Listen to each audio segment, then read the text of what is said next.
जी part 3 start कर दिया हमने बोलने वाले भाई। अच्छा जी, क्वेश्चन स्टार्ट करने लगे थे जी, बल्कि कर ही दें फटाफट क्वेश्चन। हाँ जी, ए बी डिपार्टमेंट है और एक्स वाई ए डिपार्टमेंट में बनती हैं और इसके साथ ही एक प्रोडक्ट जी बाय प्रोडक्ट भी बन जाती है। रेशियो इनकी होती है 60, 35 और 5। वाई और जी विदाउट फर्दर प्रोसेसिंग बिकते हैं और एक्स जो है वो फर्दर प्रोसेस करते हैं बी में और फिर उसको बेचते हैं X1 बना के। अब सेल की इंफॉर्मेशन का हमने फिलहाल कुछ नहीं करना, हमने सबसे पहले तो जॉइंट प्रोडक्शन कॉस्ट निकालनी है अपने प्रोसेस ए के अकाउंट को बनाकर, जिसके लिए मुझे ये डेटा चाहिए। ठीक है जी, तो शुरू करते हैं जी काम अपना अल्लाह का नाम लेकर। वैसे उसने रिक्वायर क्या किया हुआ है,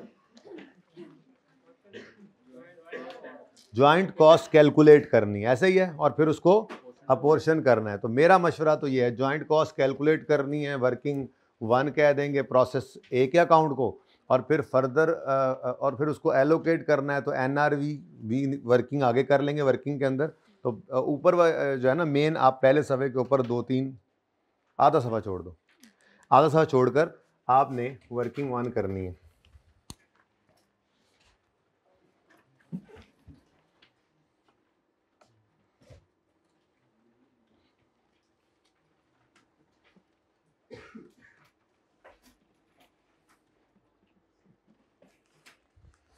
चले मैं भी कोशिश करता हूँ आधा सफ़ा छोड़ने की।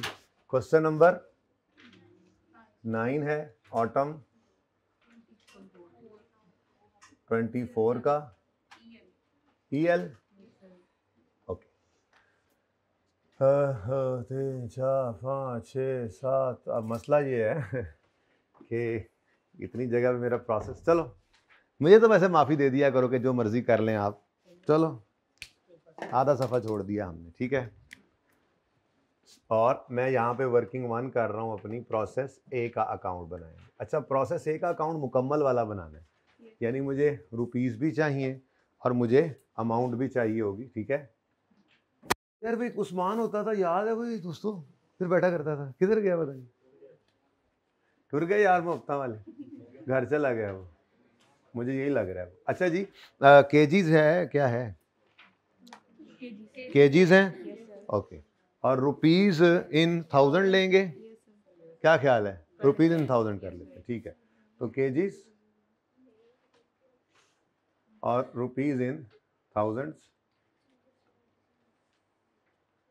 भूल ही गए प्रोसेस अकाउंट कैसे बनता था, मैं तो भूला पड़ा हूँ, आपको याद है? वाह, जाहिर है बेटा आप लोगों का पेपर है अभी, पास होना, मेरा तो पास है, मैं तो भूल सकता हूँ, आपने नहीं भूलना। केजीज और थोड़ा सा और बाहर आ जाए,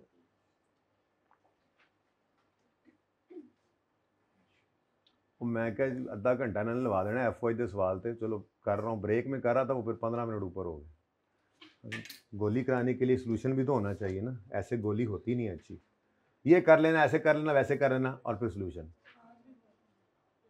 हाँ गोलियां तो मैं कराऊंगा ही जी। प्रोसेस ए का मेरा अकाउंट है, कोई opening closing work in process नहीं है। इनपुट मटेरियल M का 100,000 केजीज है और 100 रुपये पर केजी के हिसाब से है। तो material at the rate of rupees कितना, 100 है, कितने ही, 1 लाख, इसको पूरा ही लिख लेते हैं आप, 1 लाख केजीज हैं, नहीं ये 1 लाख है और वो 1 लाख ही आगे 10,000 आता है ना, 10 मिलियन बनता है। ठीक है जी, तो ये सही हो गया जरा, रुपीज इन 1000, अच्छा चल लेगा। नेक्स्ट, इनपुट ऑफ N तो बी में डायरेक्ट लेबर 15,000 घंटे 180 पर आवर के हिसाब से है, तो लेबर कितने घंटे, 15,000 घंटे इंटू रुपीज 180। जरा कैलकुलेशन कर देना, क्योंकि इसके तो क्वांटिटी आ जाती है ना, तो एट द रेट लिख दिया, गुजारा चल गया, यहाँ पे तो दोनों लिखने पड़ेंगे ना जी। 2700 बस। उसके बाद वेरिएबल ओवरहेड पर डायरेक्ट लेबर आर है और फिक्स्ड ओवरहेड पर डायरेक्ट लेबर आर है, दोनों ही लेने होते हैं हमने, तो क्या ख्याल है? देखो एब्जॉर्ब वाले कहां से निकलेंगे, यही मैं पूरा सवाल पढ़ लिया था, ये OAR ही है, पर आर निकला हुआ है तो क्या हुआ, ठीक है। तो वेरिएबल ओवरहेड्स तो आते ही आते थे, फिक्स्ड ओवरहेड एब्जॉर्ब वाले लेते थे, पर यूनिट गिवन हो तो ऐसे निकलता है। अभी FOH का चैप्टर तो रिवाइज नहीं है, लेकिन कहाँ भूला हमें, अगर आप बजटेड FOH को यूनिट्स के साथ डिवाइड करेंगे तो OAR पर यूनिट आएगा, और अगर आप बजटेड FOH को मशीन आर, लेबर आर, किसी आर से डिवाइड करेंगे तो पर आर आ जाएगा, ठीक है। तो यहाँ पर उन्होंने पर आर, FOH पर डायरेक्ट लेबर आर है, ये OAR ही है, ठीक है। तो इसको यूज करोगे,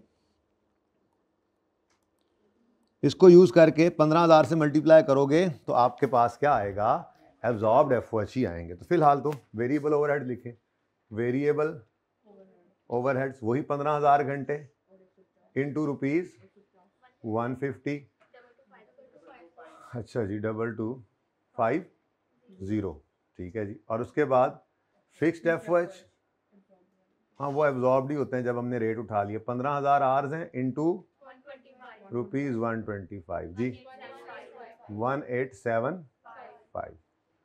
कुछ और भी है जी, कुछ और डेबिट साइड पर तो नहीं है। अच्छा, अब ये रह गया एक पॉइंट, 10% हमारा नॉर्मल लॉस होता है, ठीक है। तो नॉर्मल लॉस ले लेते हैं जी। सबसे पहले इनपुट का है 10%, तो नॉर्मल लॉस आ जाएगा, एक बाय प्रोडक्ट है, 2 जॉइंट प्रोडक्ट्स हैं, कोई अब नॉर्मल लॉस की जगह थोड़ी सी छोड़ के मैं यहाँ पे टोटल कर रहा हूँ, ठीक है जी। अब नॉर्मल गेन आ गया तो फिर डबल लाइन बाद में लगाते होते हैं ना, वो काम चला लेते होते हैं हम, ठीक है। चलो, तो जगह तो बच गई माशाल्लाह, हाँ जी, बड़ी जगह बड़ी। तो कितना है जी टोटल डेबिट साइड पर, 1,00,000 kgs है, तो यही इनपुट है हमारा, और तो कुछ है नहीं, 100,000, और यहाँ पे फिर रुपीस कर दें, ठीक है जी, 16,825, ठीक है। इसी तरह से इधर भी ले लेंगे हम kgs भी, और फिर रुपीस। अच्छा जी, नॉर्मल लॉस 10% ऑफ इनपुट है, तो 100,000 का 10% ले लो। पूरे सवाल में कहीं पे आपको कोई इसकी स्क्रैप वैल्यू नजर आई है? अच्छा, कोई डिस्पोजल कॉस्ट नजर आई हो? अगर वो आ जाए तो वो बता दिया आज आपको, किसी सवाल में आया नहीं था टर्म टेस्ट के अलावा, तो वो डेबिट साइड पे ले लेना, बता तो दिया ना, पर्चे पे जाने से पहले तो बता दिया ना आपको, ठीक है। अब अगर पर्चे में आ जाए तो फिर कर लेना ये काम। अच्छा, उसके बाद जी आपके पास एक्चुअल आउटपुट आ जानी है। तो जब उसने कोई जिक्र नहीं किया एक्चुअल लॉस का, कोई जिक्र नहीं किया एक्चुअल लॉस का, तो बस जितना लॉस हुआ वो नॉर्मल ही है, बाकी सब एक्चुअल आउटपुट ही होगा, ठीक है। अब एक्चुअल आउटपुट 3 चीज़ों का मजमुआ होगा, एक है प्रोडक्ट, बाय प्रोडक्ट का क्या नाम है, जी, तो जी जो कि एक बाय प्रोडक्ट है, ठीक है। और उसके बाद ज्वाइंट प्रोडक्ट कौन कौन सी हैं, एक्स और वाई, ये 3 चीजें हैं, ठीक है। अब मसला ये है कि मुझे टोटल का पता लगना है सिर्फ, ठीक है, टोटल का पता लगना है कि टोटल कितना है। कॉस्ट तो चलो बाद में निकालेंगे, वो तो ज्वाइंट आनी है।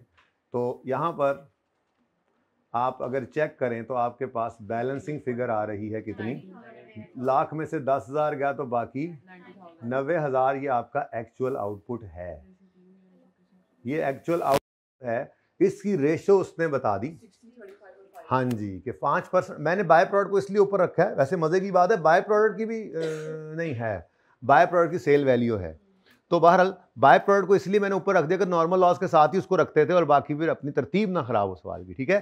तो 60, 35 और 5, तो इस 90,000 का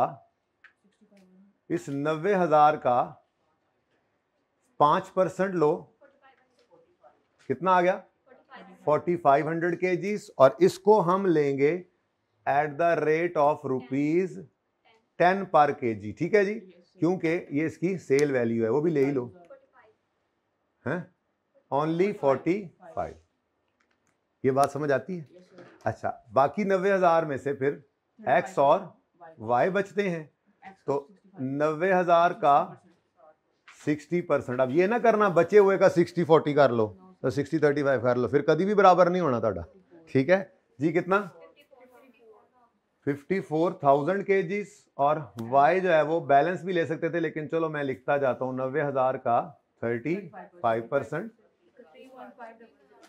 31,500। तो ये दरअसल आपका टोटल बन रहा है इस तरह से।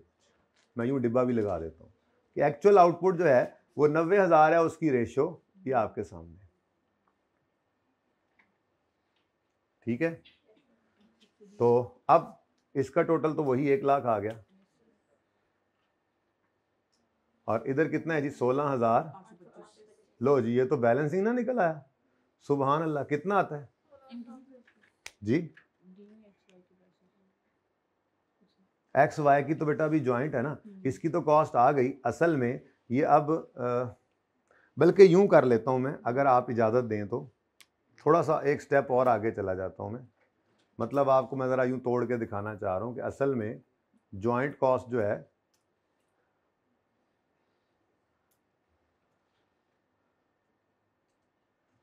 ये यूं कर लेते हैं ना, ताकि आपको क्लियर हो कि भाई बाय प्रोडक्ट तो अलग होती है ना, उसको तो हमने कर दिया अलग। अब ये हमारी ज्वाइंट कॉस्ट है।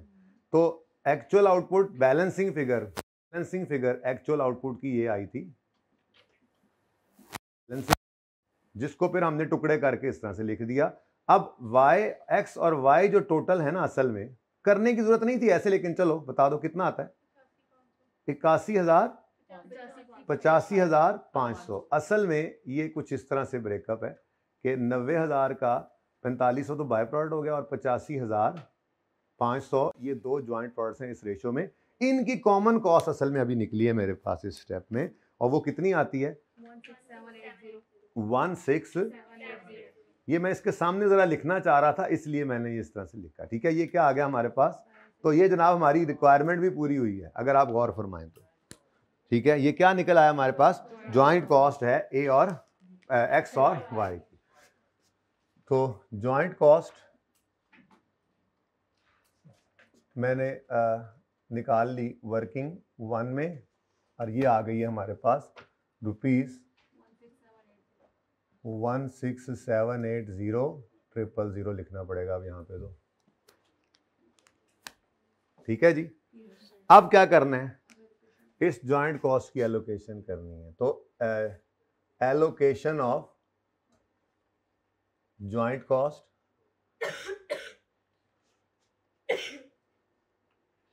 एलोकेशन करनी है ज्वाइंट कॉस्ट की किस किस प्रोडक्ट को, एक्स और वाई को, और साथ में ही एक टोटल का कॉलम भी बना लेते हैं, ठीक है। तो ये तो यहीं पे ही चलाते हैं मेरे ख्याल से, मेन पे ही चला लेते हैं, ठीक है। अब ज्वाइंट जी 16780 ये अच्छा 16 मिलियन ले जी। अच्छा, अब जगह भी बढ़ गई थोड़ी जी, चंगा हो गया जी टोटल। तो अब हमने इस 1680 को एलोकेट करके दिखाना है एक्स और वाई में, और एलोकेशन की बेस क्या है, उसने कहा है पहली बात मटेरियल ऐड होता है स्टार्ट में, joint process allocate, joint cost को एलोकेट करेंगे एनआरवी की बेस पे, प्रोसीड्स जो हैं वो रिडक्शन इन जॉइंट कॉस्ट होती हैं, सब कर लिया हमने, मैंने क्योंकि पढ़ा दिया था ना सवाल, ठीक है। तो देयर वर नो ओपनिंग और क्लोजिंग इन्वेंट्रीज। तो हमारे पास जॉइंट कॉस्ट की एलोकेशन के लिए कौन सा रूल अवेलेबल है, तो यहाँ पर हमने एनआरवी निकालनी शुरू कर देनी है, सेलिंग प्राइस पर यूनिट। अब आज selling price per unit x की अपनी गिवन है और x1 की अपनी, इसलिए एलोकेशन करते हुए मैं इसको इग्नोर कर देता हूं, क्योंकि मेरा प्रोसेस 1 के अंदर तो x और y निकले हैं ना, और x की एनआरवी अपनी निकल सकती है आज। ये पहला सवाल हम कर रहे हैं आज, यानी है तो आसानी, इतनी मुश्किलों से गुजरे कि आसान चीज उस वक्त पर्चे में बच्चा ये जी क्या, ये तो नहीं, शायद वो गलती से वही ले गए हो। इतने सवाल आए कि अपनी दिए, सब के अंदर वही मसला था, मैंने आपको दिखाया 27, 28, 29, 30, 31, 32, कितने 6-7 सवाल दिखाए, हर सवाल में सेम यही मसला था कि जो एलोकेशन की जब बारी आती थी तो अगले प्रोसेस वाली प्रोसेस्ड जो प्रोडक्ट होती थी उसकी सेलिंग प्राइस देता था। तो हमारी मजबूरी, हमने एनआरवी में अब वही लेना, क्योंकि आपकी स्प्लिट ऑफ पॉइंट वाली प्रोडक्ट की तो सेलिंग प्राइस होती ही नहीं थी। तो जब हम लेते अगली वाली प्राइस से तो फिर फर्दर प्रोसेसिंग कॉस्ट वाली मुसीबत भी आ जाती थी। ऐसा कुछ भी नहीं यहाँ पर, क्योंकि यहाँ पर तो हमारे पास एक्स की सेलिंग प्राइस अवेलेबल है, यानी ये स्प्लिट ऑफ पे भी बिक सकता है बेचें तो। और वो सारे के सारे उन्होंने ऐसे केस बनाए होते कि स्प्लिट ऑफ पे बिकता नहीं है, बिकता भी था तो हमें सेलिंग प्राइस नहीं पता होती थी, मसला ये होता था। तो ज़िंदगी आसान हो गई जी यहाँ पर, तो ये तो सुकून हो गया। ये आपकी आ गई सेलिंग प्राइस पर केजी 120, इसका 5% आ जाएगी आपकी selling cost, NRV per unit आ जाएगी। प्रोडक्शन के यूनिट्स भी यही वाले लेंगे आज, क्योंकि आपको आज कोई टेंशन नहीं आ गई। इतना आसान सवाल था। अब क्यों ऐसे ललचाई नज़रों से देख रहे हो इस पर्चे? अल्लाह से मांगो, आपके तो रमज़ान आ रहा है दरमियान में, अल्लाह से मांगो, अल्लाह से आसानी मांगो। इससे आसानी भी हो सकती है, अल्लाह के लिए तो कुछ मेहनत की है तो ये आसान है ना, बाकी तो बगैर पढ़े तो ये भी मुश्किल होना था, ठीक है। लेकिन ललचाई नज़रों से क्यों देख रहे हो इस पर्चे को, मुझे नहीं समझ आ रही आप लोगों की। देखो आप खुद सवाल करो तो इस समय में थोड़ा मसला आता है, तो मेरे कराते हो थोड़ा इजी हो जाता है, और कुछ नहीं है। तो फिर भी पर्चा बहरहाल आसान था, लेकिन आप लोगों की जो नज़रें हैं ना इस वक्त मैं देख रहा हूँ, तो मुझे बड़ी वो अजीब लग रही है कि हाँ ये कैसा सा पर्चा था, हाय अल्लाह हमारा क्यों नहीं था ऐसा। दुआ करो अल्लाह आपको पास करे जैसा भी पर्चा हो। हाँ जी 120 है और वाई भी है, वाई मौजूद है, वाई इन्होंने छाड़ देना, और 500, और जी का तो वैसे ही बैक प्रोडक्ट था उधर, तो उसका तो उसको तो ज्वाइंट कॉस्ट एलोकेट ही नहीं करते हम, लाइक नॉर्मल लॉस। उसको तो ज्वाइंट कॉस्ट, उसको तो हम as a reduction of cost ले लेते होते हैं, ठीक है। तो इसलिए ये 120 थे 500, और इनके परसेंटेज है 5%। उई एक मिनट, आपने ये 10 रुपये मुझे जो दिया है, आपने ये तो बताया ही नहीं मुझे। 10 रुपये, ये ज्यादती की ना आप लोगों ने। नेट सेल वैल्यू लेनी थी हमने, हद कर दिया आपने। कोई बात नहीं, मैं तो अभी सही कर लूंगा। और पर्चे में जब आपको पता लगना था तो आपने भी सही कर लेना था, क्योंकि जब आपने भी यहां पहुंचना तो मैं ओए जी की भी तो है, तो जी के 10 रुपये नहीं ना मिलने भाई, खुदा का खौफ करो। बस इधर से क्या करना, ये इंटू 93%, बस इतना सा काम करना था। अब पर्चे में ऐसा हो गया ना, तो क्या करोगे, इसको काट के यहाँ पे दोबारा लिखोगे सही फिगर, और इसको भी काट के सही लिख लोगे। मैं तो मिटा के लिख लूंगा, आप काट के लिखो, कटिंग के कोई मार्क्स नहीं कटते, पता लग गया, कोई बात नहीं, ठीक है। कितने सुस्त लोग हैं आप, वैसे सोए हुए हैं, बता तो दें कम से कम। ये कितना आता है, 41.42 कर लूं, राउंडिंग, खैर राउंडिंग कर, ठीक है। अब ये 42 हो गया, तो ये 3 हो गया, ये 3 हो गया, और ये फिर यहां पर भी 3 हो गया। ये अच्छा है कि आगे 3 सिफरें ही हैं, वैसे आगे 3 सिफरें पता नहीं है कि नहीं है, हुण असी ते लाई हैं, नहीं है, तो फिर यूं कर लो, मेरा मशवरा है, इसको ऐसे ही लिख लो 1000, ज़रा आसानी, राउंडिंग चल रही है ना, अगर रुपीज़ इन 1000 में तो ज़रा आसानी हो जाएगी। यहाँ पे भी फिर मैं इंशाल्लाह रुपीज़ इन 1000 ही लिखूंगा एंड पे, ठीक है ना। अच्छा चलो, अच्छा जी वापस आओ, कहाँ थे हम, 120 और 500। मैं कहने लगा था ना कि इनका 5% कम कर लो, जब मैं यहाँ पहुंचा तो मेरी इस पर नज़र पड़ गई, आप लोगों ने बताया ही नहीं था, हद होगी कसम से। चलें, अब इसका 5% क्या है जी, सेलिंग प्राइस, तो लेस कर दें इसमें से selling cost at the rate of 5% मैं लिख सकता हूं, क्योंकि दोनों पे 5%, ठीक है। तो 120 का 5%, 625। एनआरवी पर यूनिट कितनी आ गई, एनआरवी पर यूनिट 1, लेकिन इस पे डिसीजन नहीं लेना, इसको प्रोडक्शन यूनिट्स के साथ मल्टीप्लाई करें, ज़रा जगह भी तंग हो गई है। प्रोडक्शन यूनिट ये पढ़े 54,000, आज कोई टेंशन ही कोई नहीं, मैं अगले प्रोसेस में ही नहीं गया। 54,000 और 31,500, ठीक है जी, 54,000 और 31,500। अब यहाँ पे 1000 यहाँ पे कर लेता हूँ मैं, ठीक है। एनआरवी, टोटल एनआरवी लिखते होते थे, total NRV rupees in thousands, ठीक है जी। अब बताओ 1496, आगे कुछ कर दो सही, मेहरबानी ताड़ी, टोटल करो इसका,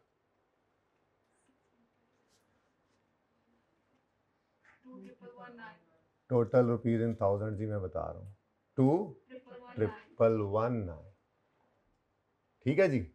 अब इसकी बेस पे आपने क्या करना है, एलोकेट कर देना है ज्वाइंट कॉस्ट को। थोड़ी सी वर्किंग तंग हो जाए तो माफ कर देना, एलोकेटेड जॉइंट प्रोडक्शन कॉस्ट मैं अब यहाँ निकाल रहा हूँ, कितनी है जी जॉइंट प्रोडक्शन कॉस्ट?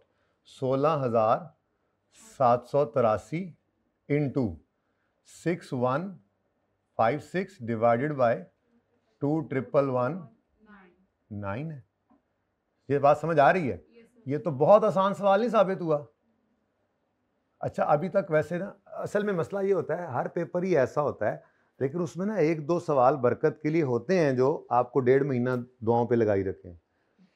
इसमें ऐसा भी कोई नहीं था, मसला ये है मतलब, लेकिन फिर भी बच्चे जो हैं उल्टा गंदा रिजल्ट देकर आए पिछली दफ़ा से, पिछली दफ़ा से। तो आप तो इसको छोड़ें, कभी भी याद रखना पेपर, ये ना कहना मुझे कभी भी आके पेपर मुश्किल था इसलिए ये हुआ, नहीं। हाँ, रिजल्ट वाले दिन ये जरूर आकर बताना भी पेपर जैसा भी था मैंने 3 घंटे में जो है ना कख नहीं किया, क्योंकि अगर आपने 3 घंटे में परफॉर्म कर लिया, मतलब 3 घंटे लगे रहे हिम्मत करके डरे बगैर, तो ये वजह ही कोई नहीं है कि आप फेल हो, फिर वजह बचती कोई नहीं। ये अब आपकी मर्जी है, 3 घंटे दिलेरी से लड़के जीतना है इंशाल्लाह, या बुज़दिलों की तरह वहीं पे हाथ पांव फूल गए तो उधर यमलियां की तरह इधर उधर देख रहे हैं, समझ नहीं आ रही हो क्या रहा है, और बाद में जो है वो 6 महीने लगा दें, आपकी मर्जी है, इट्स अप टू यू। और दूसरा भी मैं ज़रा लिख लूँ जी, 16783 है इंटू 14963 डिवाइडेड बाय, ज़रा तंगी सी हो रही है माजरत के साथ, 2,119 जी। आंसर 489289। आप बैलेंस कर लेना ना, टोटल कॉस्ट आ गई फिर 16783। ठीक है जी, आई कैप का सोल्यूशन पे झाती मार लिया करें, फिर आपने डाउनलोड करके रख लेना था ना बेटा, मैंने कहा भी था कल के डाउनलोड कर लो, अपने पास हो, चलो बंदा तसल्ली कर लेता है कि हाँ यार आंसर सेम है, और ज़रा भी तरीका नहीं मिलता तो मतलब सही जा रहे हैं ना, अपने तरीके से कर लेते हैं काम, अपना आंसर मैच करना चाहिए। डिफरेंट अप्रोच, अब तरीके सवाल करने का मतलब ये नहीं होता कि उसके आंसर्स डिफरेंट होते हैं, और डिसीजन मेकिंग में कभी कभी किसी एक आधे पॉइंट पे कोई पॉइंट ऑफ डिफरेंस की वजह से थोड़ा बहुत डिफरेंस आ भी सकता है, लेकिन वैसे नॉर्मली आंसर तो सेम ही होता है जी। यहाँ तक कोई मसला? चाहती तो मार लें सोल्यूशन पे, नहीं मारनी तो ना मार, सोल्यूशन है ही नहीं। चलो ये तो बहुत ही अच्छी बात है बेटा, बहुत ही अच्छी, अब है ना सोल्यूशन, अब तो है ना, अब तो है ना। ये अगली बार वालों को मिलेंगे ऐसी रिकॉर्डिंग में, जैसे आपको पिछली बार वाले रिकॉर्डिंग में मिले थे, और वो ये सुन भी रहे होंगे इंशाल्लाह। ठीक है, अगली बार वालों के लिए अगला पर्चा जो आप वाला संभाल के रखा होगा, पता नहीं की होता है, संभाल के रखने वाला होना है या सुटने वाला होना है। अच्छा जी भाई, कोई चले मसला आगे आगे आगे कोई है तो चलें आगे। नेक्स्ट उसने क्या बोला, 10 नंबर ऐप पे नेक्स्ट है determine additional profit that EL earn from further processing of x. अभी अभी आपको इसीलिए रिवाइज करवाया था, फर्दर प्रोसेसिंग में, ये मैंने इसीलिए फर्दर प्रोसेसिंग आपको रिवाइज कराया। प्रोसेस कॉस्टिंग हो गया काम, ये तो रिवाइज किया था, ये तो हो गया। अब ये आपको अभी भी रिवाइज कराया सिर्फ। अच्छा, अब ये इतना लेंथी बड़े बड़े सवाल हमने किए थे, यहाँ पे कितने नंबर का पार्ट है, और थोड़ा सा ही काम है उसके अंदर। क्या कहता है, इवेल्युएट करो कितना एडिशनल, और हम तो चलते ही एडिशनल की अप्रोच से थे, इस डिसीजन मेकिंग में हमने हमेशा किया ही यही था। चेक तो करो, additional profit, additional revenue, incremental revenue का मतलब क्या होता है, एडिशनल, बिफोर फर्दर प्रोसेसिंग कितना रेवेन्यू आना था, आफ्टर कितना आ रहा है, तो दोनों का डिफरेंस क्या है, इंक्रीमेंटल यानी एडिशनल रेवेन्यू, और नीचे सारी क्या है, एडिशनल, इत्तफाक से एडिशनल लिखा हुआ यहाँ पे, इंक्रीमेंटल या एडिशनल कॉस्ट लेते थे। ठीक है, तो इतना लेंथी फॉर्मेट हमने याद किया हुआ था, पर्चे के अंदर आया चुन्नू सा, क्या एडिशनल प्रॉफिट निकालो। हमने कहा यार क्या मतलब, ने कहा यार देखो ना, अगर एक्स बेचोगे तो 120 रुपए का एक बिकेगा, ठीक है जी, और एक्स के यूनिट्स कितने हैं, 54,000 थे, कितने बने हैं जॉइंटली, यानी 120 इंटू 54,000 करोगे तो आपके पास आ जाएगा, आपके पास जो भी आएगा उधर ही देना, अभी ना कैलकुलेट करो, उसके आपके पास आ जाएगा revenue, total sale revenue before further processing. लेकिन हाँ जी,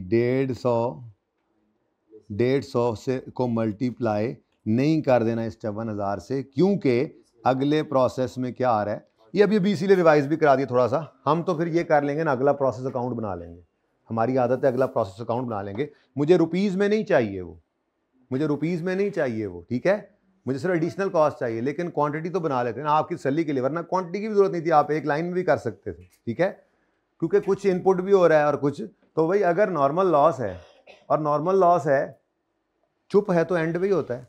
मटेरियल तो स्टार्ट पे सारा लग गया, कन्वर्जन भी लग गया, खामोशी केस में हम एंड ही अज्यूम करते हैं ना, तो हमारा मामला ये चलना है कि चलो देखो वहीं से हम यूनिट्स निकालते हैं, छोड़ो इस बात को, आसान ही रखें अपनी बात को, जैसे किया हुआ था हम प्रोसेस बी का अकाउंट बना लेते हैं, ठीक है, और प्रोसेस बी में सिर्फ मैं यूनिट्स निकाल लेता हूं। असल में तो मुझे अब करना क्या है, ये पार्ट ए है, कहाँ लिखूं पार्ट ए, ये पार्ट ए ऐसे लिख देता हूं, ये पार्ट ए था सारा ही, ठीक है। पार्ट बी क्या है, इवैल्यूएशन ऑफ, नहीं कुछ और, हाँ कैलकुलेशन ऑफ एडिशनल प्रॉफिट है, इवैल्यूएशन तो नहीं करनी, वो तो फर्दर प्रोसेस कर रहे हैं, मतलब उन्होंने ये इवैल्यूएशन कर ली थी, उनका इंक्रीमेंटल प्रॉफिट नजर आया था तो उन्होंने फर्दर प्रोसेसिंग वाला काम शुरू किया हुआ है ना, ठीक है। हमसे वो कह रहा है एडिशनल प्रॉफिट है कितना, तो मैं फिर इवैल्यूएशन नहीं लिखता, मैं ये लिख देता हूँ, वैसे इससे फर्क नहीं पड़ता, लेकिन आपको बहरहाल पता होना चाहिए जी क्या लिखा रहा हूँ मैं, additional profit from further process.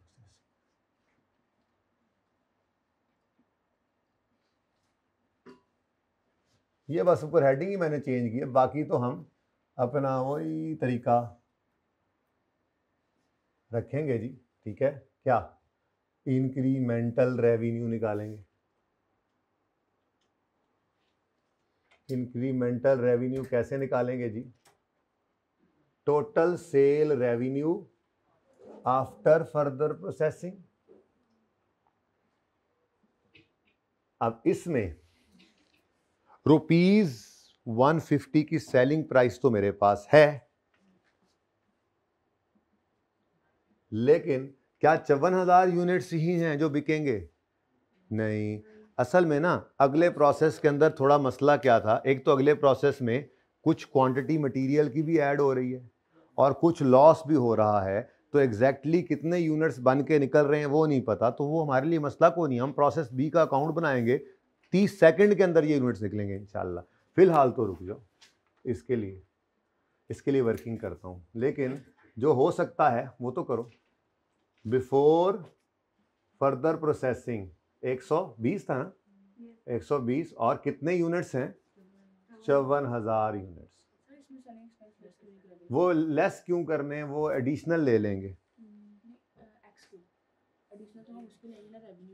नहीं हमने एक्स की सेलिंग प्राइस ले ली, अभी ये इंक्रीमेंटल रेवेन्यू ले रहा हूँ ना, अभी मैं आगे जाके सेलिंग कॉस्ट अलग से निकाल लेता हूँ, इंक्रीमेंटल सेलिंग कॉस्ट निकाल लूंगा। देखो दोनों के ऊपर सेम है ना, 5% सेम, जैसे मर्जी करें, डिसीजन आपका। ये देखो मैंने आपको कहा हुआ है डिसीजन मेकिंग के अंदर ये चीज़ चलती है, फॉर्मेट पे कैद है। बाकी अब मैं क्या कह रहा हूँ कि जब दोनों जगह पे पूरा रेवेन्यू ले लिया, ठीक है, तो इंक्रीमेंटल से ही हमें मसला होना है ना, इंक्रीमेंटल कितना है तो वो इंक्रीमेंटल अलग से निकाल लेंगे। आप ऐसे नहीं करते हो, आप इस सेलिंग प्राइस को अगर नेट ऑफ सेल ले लेते हो तो मेरे ख्याल में तब भी डिसीजन ठीक हो जाएगा आपका। आप सेलिंग प्राइस को 120 की बजाय क्या ले लो, 114, और दूसरे वाली को 150 की बजाय क्या ले लो, वो भी 5% ही है ना, कितना बनता है, तो ऐसा भी हो सकता है, ऐसा भी हो सकता है। उससे क्या होगा, उससे हमने सेलिंग एक्सपेंस को राइट ऑफ ही कर दिया, बीच में से निकाल ही दिया, ठीक है। ये करके देखें ज़रा, वैसे आई कैप ने ये नहीं किया हुआ, ये करके देख लेते हैं, कोई मसला नहीं, ठीक है। टोटल सेल रेवेन्यू आप, असल में तो मैं कहता है एडिशनल कॉस्ट कितनी पड़ रही है, एडिशनल सेलिंग प्राइस कितनी पड़ रही है, ठीक है। 150 को आपने करना चाहा 95% तो कर लें, क्या फ़र्क पड़ता है। अब देखते हैं एंड पे जाके, तजर्बा ही है, नहीं तो फिर चेंज कर लेंगे, कोई नहीं, आज तो रिवीजन का खुला टाइम है, कोई मसला तो है नहीं, मैं तजर्बा कर रहा हूँ, ठीक है ना, एग्जैक्ट मैच करता है या नहीं करता, नहीं करेगा तो मैं तब्दील कर दूंगा जी। ये निकालने हैं, अच्छा, और इसका 114 बना लेना ना बस, फिर 95% तो कर जी, वो तो कॉस्ट में आएगा ना, यहाँ पर हम करेंगे ना यार इनकी, मैंने इसीलिए कहा कि ये ना ही छेड़ें तो ठीक है। चलें ऐसा कर लेते हैं, आप जैसे मैं करवा रहा हूँ वैसे कर लें, ठीक है, एक दफ़ा। उसके बाद फिर घर पे आप ये वाला काम ट्राई कर लेना, मुझसे कल पूछ लेना आंसर सेम है या नहीं है, ठीक है। कुछ बच्चे ना परेशान हो रहे हैं, कुछ फ़र्क नहीं पड़ता वैसे इससे। चलें बस छोड़ दें, आप छोड़ दें, अब बुलेट निकल गया, फायर हो गया, ये निकालने हैं हमने, ये हमारे पास मौजूद है 54,000, ठीक है जी, 54,000 यूनिट्स। अब देखो सेलिंग कॉस्ट तो बेटा एक्सपेंसेस है ना, तो वो तो वैसे ही यहाँ पे मैं कौन सा एनआरवी निकाल रहा था कि मैं इस तरह से, या यहाँ पर तो मुझे ये चाहिए सेल वैल्यू थी ना, इसलिए मैंने यहाँ पे 95% कर लिया। इसका मतलब यही था कि 10 लेके उसमें से आपने 3 माइनस करके, तो ये 10, हाँ 3 माइनस करके, तो उसको जो भी है, जो फिगर आती थी वो माइनस करके आपने पर यूनिट निकालना था और फिर उसको यूनिट से मल्टीप्लाई करना था। तो मैंने ज़रा शॉर्टकट लगा लिया था। यहाँ पे अभी सारी कॉस्ट आनी है, तो उसके अंदर ही आपको फॉर्मेट में डाला था, ये देखो कि आपकी एडिशनल प्रोडक्शन कॉस्ट भी है, एडिशनल सेलिंग वगैरह भी होती है, ये देखो additional material, labour, variable, fixed और एडिशनल सेलिंग मार्केटिंग कॉस्ट में एडिशनल हम लेंगे, वहाँ पे मैंने डिफरेंस, तो जो मेरा पुराना फॉर्मेट उस हिसाब से सवाल करने दो मुझे, फिर आप घर पे जाके ये काम करके देख लेना। अगर आपका आंसर ठीक हो तो अच्छी बात है, ना ठीक हो तो फिर उसको भी फेंक देना, यही कर लेना बस, ठीक है। मेरी जान तो छोड़ो ना, मेरे बच्चे सारे परेशान हो रहे हैं, हमें तजर्बा ना करवाया इस मौके पर जी। ये तो निकल सकता है 648,000 में करना चाह रहे हैं, ओके, रुपीज इन 1000 कर रहे हैं जी हम ये सवाल, ओके। अच्छा, अब ये यूनिट्स निकालने के लिए हम, क्योंकि ये यूनिट्स निकलना ज़रूरी है, वरना फिर इंक्रीमेंटल कॉस्ट भी तो नहीं निकलेंगी भाई। मटेरियल की कॉस्ट, फर्दर प्रोसेस कितने यूनिट्स ने होकर क्या निकलना है, वो सारा कुछ वहीं से ही जाकर देखते हैं, ठीक है। तो एक छोटी सी वर्किंग अब कर लें जिसका नाम होगा, इधर तक मेरे ख्याल में तो काफ़ी है, वर्किंग नंबर 2 करेंगे हम।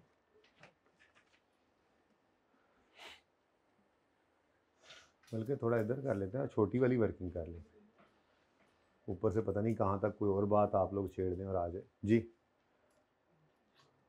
देखिए सवाल को ना, मैं आपको सही बता रहा हूँ, सवाल को मैं करना शुरू कर देता हूँ जब सामने आता है, तो ये मैं अपनी बात कर रहा हूँ। सवाल जैसे सिखाया हुआ है ना आपको करवाना, वैसे जब सवाल सामने आता है मैं करना शुरू कर देता हूँ। अभी जैसे मैं, अब इन्होंने कहा मुझे एफओ का सवाल कराएं, तो मैंने कहा कि यार अब ब्रेक है, क्या करूँ, और कुछ काम नज़र नहीं आया, चाय भी पड़ी थी और लैपटॉप भी पड़ा था, तो मैंने कहा चलो ये सवाल कर देते हैं, हो सकता है टाइम बचा ले, बाद में इनको सोल्यूशन दे दूँ, काम चल जाए। तो है बहुत आसान सवाल। अब मैंने क्या किया, जैसे आपको सिखाया था, मैंने देखा तो 3 मशीनें आ रही हैं, मैंने कहा अच्छा ये तो मशीन वाइज है नहीं, डिपार्टमेंटलाइजेशन करनी है, तो मैंने एफओएच की डिस्ट्रीब्यूशन शीट बनाना शुरू कर दी। अब बड़े बड़े सवाल किए हुए थे, इसमें सिर्फ 2 सवाल थे। लड़ाई सिर्फ ये थी कि आर ज़रा ध्यान से निकालने थे और उसकी बेस पे एलोकेशन करनी थी और फिर डिवाइड कर देना था आर्स के साथ, पर आर रेट उसने मांगा हुआ है।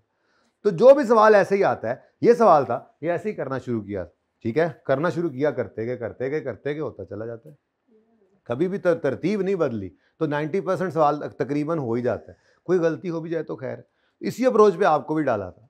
तो कोई नहीं, 1-2 सवाल अगर खराब आ भी गए तो उनको एंड पे कर लेना कि तुम्हारे भी जिन निकालते हैं और बाकी सबको करके उधर आए और फिर उसके जिन भी निकाल दें जितने निकल सकें, ठीक है। कुछ नहीं कहेंगे ऐसे सवाल, आपको फेल कभी नहीं कराएंगे। अच्छा जी, हम कर रहे हैं प्रोसेस बी का अकाउंट, क्वांटिटी स्केड्यूल है बेसिकली हमारा, क्वांटिटी स्केड्यूल पता ही है आपको। असल में ना मेरे हिसाब से आप मुंशी लोग हैं, ठीक है जी, तो आप इस लेजर से बड़े खुश होते हैं, इसको देख लेना तो आप खुशी से फूले नहीं समाते।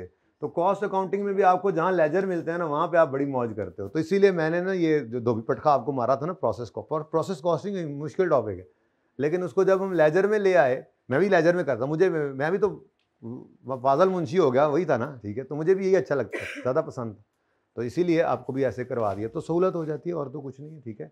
केजीज हैं, यस सर। अब मुझे बताइए कितने केजीज इनपुट हुए from A, input from department A 54,000 बेटा, 50 कहाँ से आ गए, 54,000। पहले इनपुट तो करो बेटा, पहले इनपुट करो, फिर नॉर्मल लॉस करावांगे, और वो चुप हो तो एंड पे होता है नॉर्मली, ठीक है। उसके बाद इनपुट फ्रॉम ए हो गया, बल्कि इसको रिसीव फ्रॉम ए ज़्यादा बेहतर है, एक ही बात है वैसे तो, रिसीव फ्रॉम ए और input in B, input material जो भी है, एन कर लो यार, मटेरियल एन कर लो, एल लो, कितने 1000 किलो, अब ये आपका इनपुट है, ठीक है जी। ये आपका इनपुट आ गया, कितना, अब नॉर्मल गेन भी आ सकते हैं, सिर्फ डबल लाइन में लगाना जी, 69,000, ठीक है जी। और जगह बचती हुई नज़र आ रही है तो बचा लो, केड़ा पता अगली वर्किंग केड़ी आ जाए, हालत करते वही मेरे ख्याल में एक ही है वो एडिशनल, मुझे निकालनी पड़ेगी शायद, सेलिंग कॉस्ट थोड़ी सी निकालनी पड़ेगी, बाकी तो सब कुछ ऐसे रेडी स्टेडी एप्पल गो है जी। अब ये 69,000 ही आपका टोटल है फिलहाल, डबल अंडरलाइन इसलिए नहीं किया कहीं खुदा ना खास्ता है। वैसे एबनॉर्मल गेन आता तब जब एक्चुअल आउटपुट बताता या टोटल लॉस बताता, तो हम कहते हैं नॉर्मल इतना है तो अब नॉर्मल इतना है, बात समझ आ रही है ना। जब वो इस तरह की बात नहीं ना बताता कि एक्चुअल आउटपुट इतना है, खुद से नहीं बताया उसने, बैलेंसिंग निकालना है, फिर वही है नॉर्मल लॉस देती है, तो फिर कोई अब नॉर्मल लॉस नॉर्मली होता नहीं है, ठीक है। खैर चले, नॉर्मल लॉस है जी यहाँ पर भी, और नॉर्मल लॉस है कितने परसेंट, 5% है। अब ये 69,000 पूरा ही इनपुट है ना, material is added at beginning of process, इसका मतलब ए डिपार्टमेंट से 54,000 किलो आए तो बी डिपार्टमेंट में भी एन स्टार्ट में ही उसी वक्त फौरन ही ऐसे ए डिपार्टमेंट से हमने वो बोटियां डाली और बी डिपार्टमेंट में ऐसे हमने उसके ऊपर जो है वो मसाला भी डाल दिया जो डालना था, ठीक है।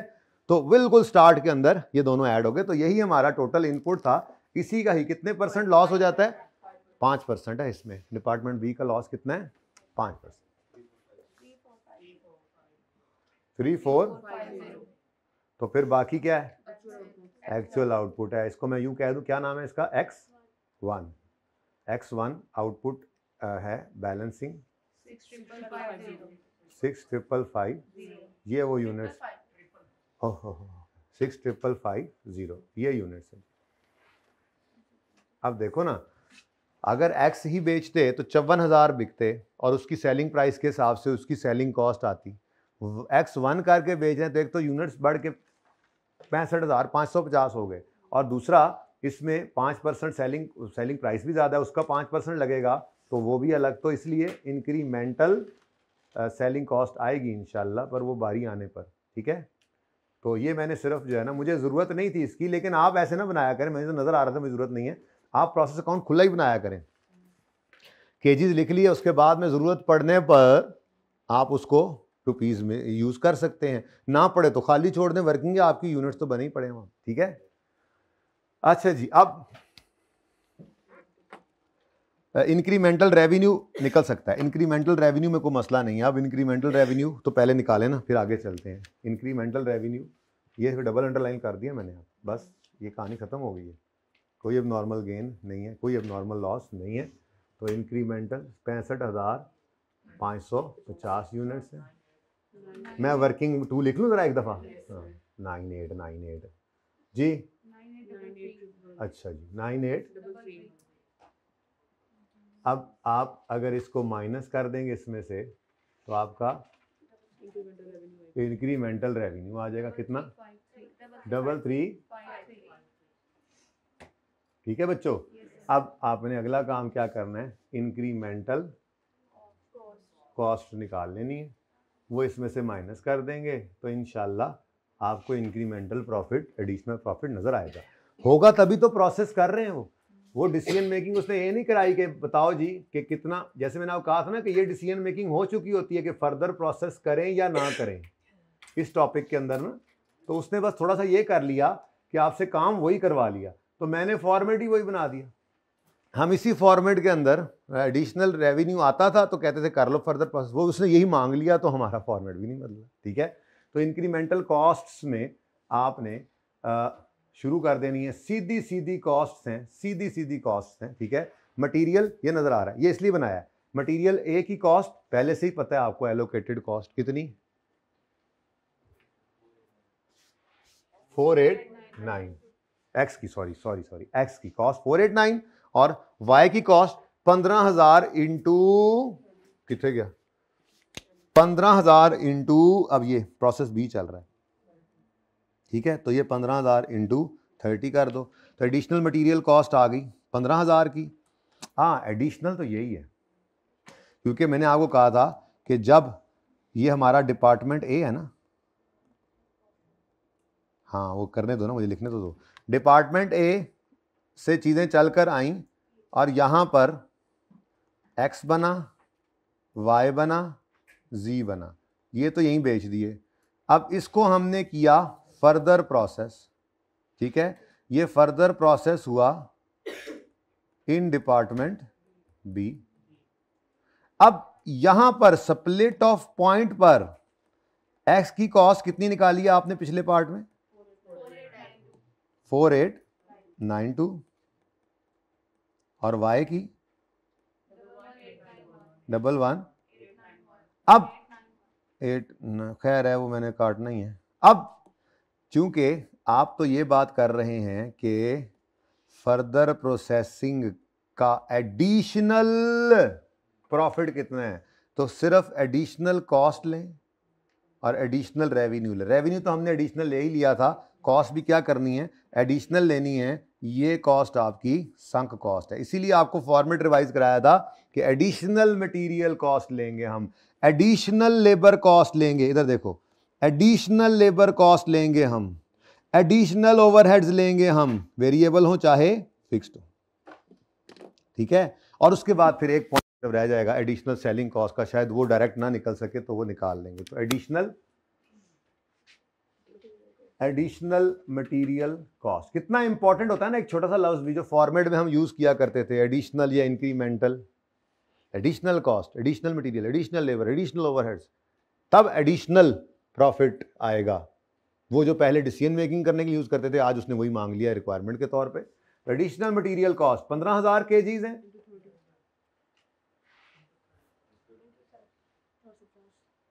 अब ऊपर रुपीज इधर चल रहा है ना, रुपीज कितने पर केजी है? 30 पर केजी, और कितने? 15,000 केजीज आपने मटेरियल लगाया, ये फर्दर प्रोसेसिंग पे लगा जी, कितना? 450। उसके बाद additional labour cost 180 per hour है, और कितने आवर्स हैं? हावर्स ये हैं सिर्फ, ये डिपार्टमेंट बी की सिर्फ कॉस्ट लेनी है हमने 4500, 810। उसके बाद एडिशनल वेरिएबल ओवरहेड्स, अब ये लगा करते थे, उसने कहा है लगा करते हैं पर डायरेक्ट लेबर आर, तो लेबर आर इसमें 4500, तो 4500 इंटू 80 और 4500 इंटू 70 कितना जी?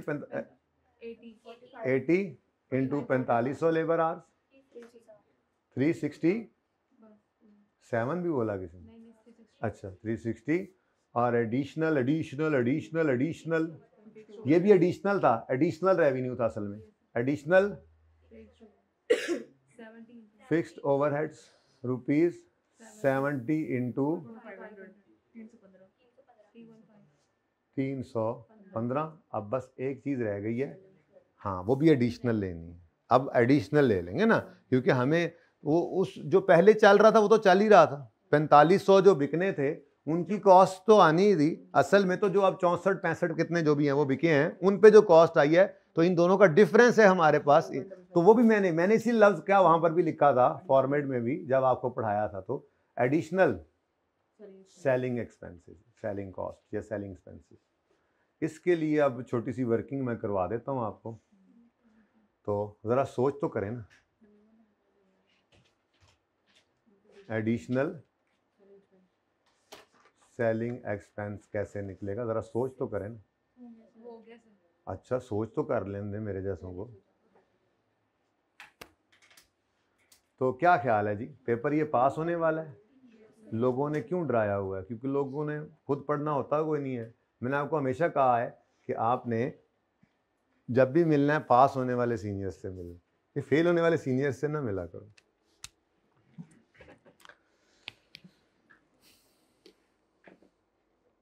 अच्छा यार, ऊपर रेवेन्यू तो निकला पड़ा है, यहाँ पे पर यूनिट की तरफ आए ही क्यों? मेरे ख्याल में तो ऊपर रेवेन्यू निकला पड़ा है, उसी को यूज कर लेते हैं, ठीक है। तो मैं यूं लिखता हूं जी, सेलिंग एक्सपेंस आफ्टर ऑफर,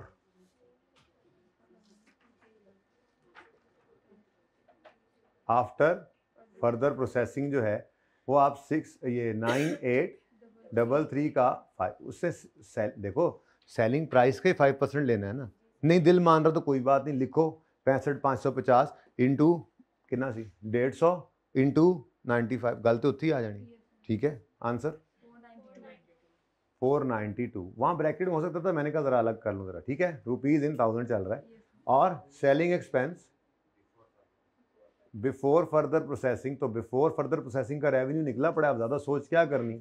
6480 जी जी। अब इधर आकर देखो और मुझे बताओ, जब आपने इसका 5% और इसका 5% माइनस मतलब बना लेना है इधर एक्सपेंस के तौर पे, तो जब इसी को 95 करते तो ऑटोमेटिकली बात तो वही हो जानी थी ना। नेट में आंसर पे कोई असर नहीं पड़ना था और ना ही नंबर काटता है। लेकिन चूंकि कुछ बच्चों की शक्लें बन गई थी, मैंने कहा चलो एंड पे बात कर देता हूँ। करना चाहो तो वैसे भी कर सकते हो, लेकिन चूंकि फॉर्मेट में ये बताया हुआ था तो एडिशनल की अप्रोच से ही चले।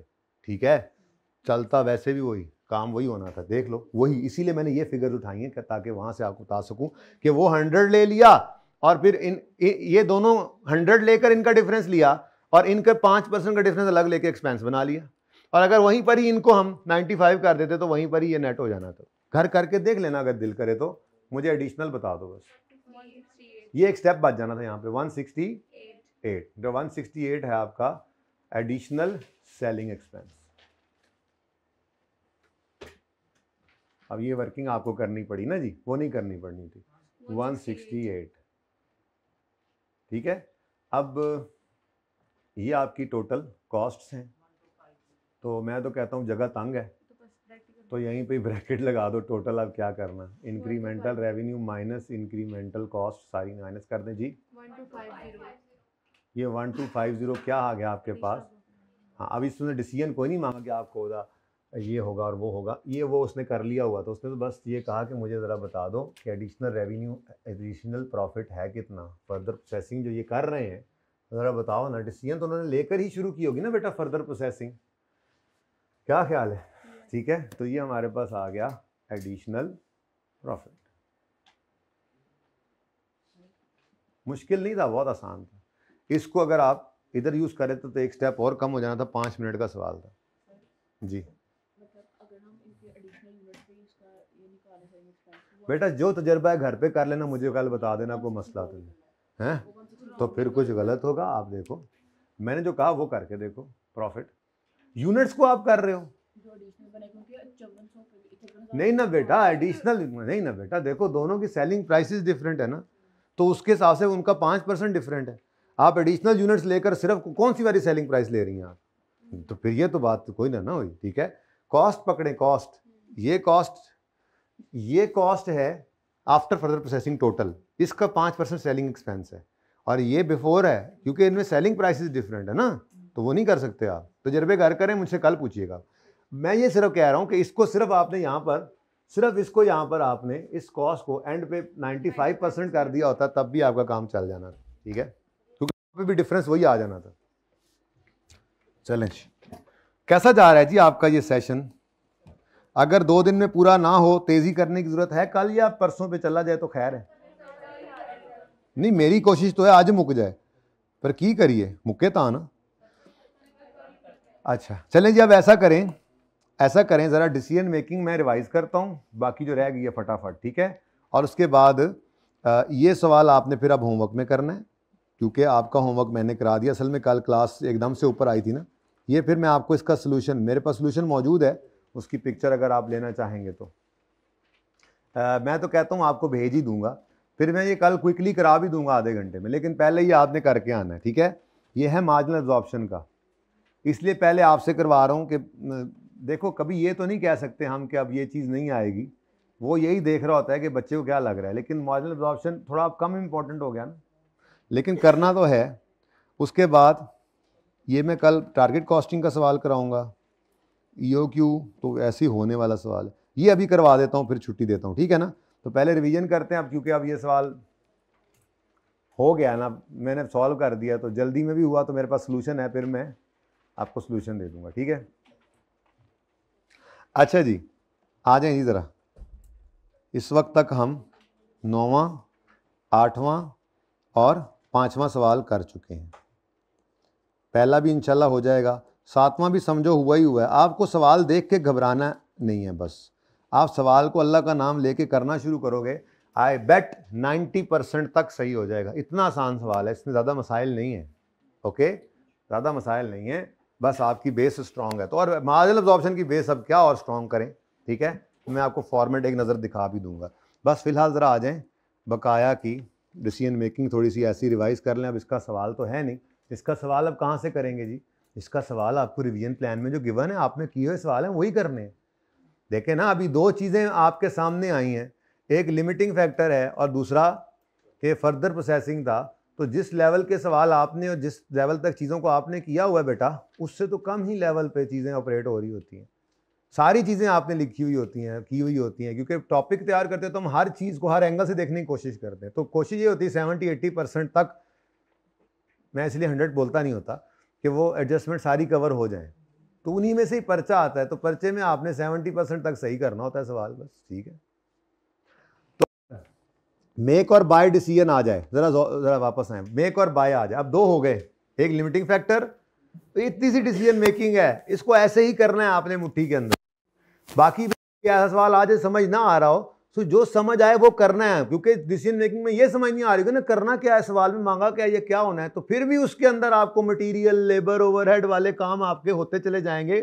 आधे नंबर उस सवाल में आपने लेने हैं जिस सवाल का आपको सिरे से पता ही ना लग रहा हो, उसमें भी आप आधे नंबर ले सकते हैं इंशाल्लाह। जिसमें पता लग रहा हो उसमें आपके पौने को नंबर आ जाएंगे, जिसमें ज़्यादा पता लग जाए उसमें सारे भी आ सकते हैं, ठीक है, सही है। अच्छा, अब रेलेवेंट कॉस्टिंग हो गया रिवाइज, सबसे बड़ी बला वही थी। उसके बाद लिमिटिंग फैक्टर और फर्दर प्रोसेसिंग रिवाइज करवाया। और डिसीजन मेकिंग शॉर्ट टर्म के अंदर कौन सी टेक्निक होती थी? मेक और बाय और शट डाउन।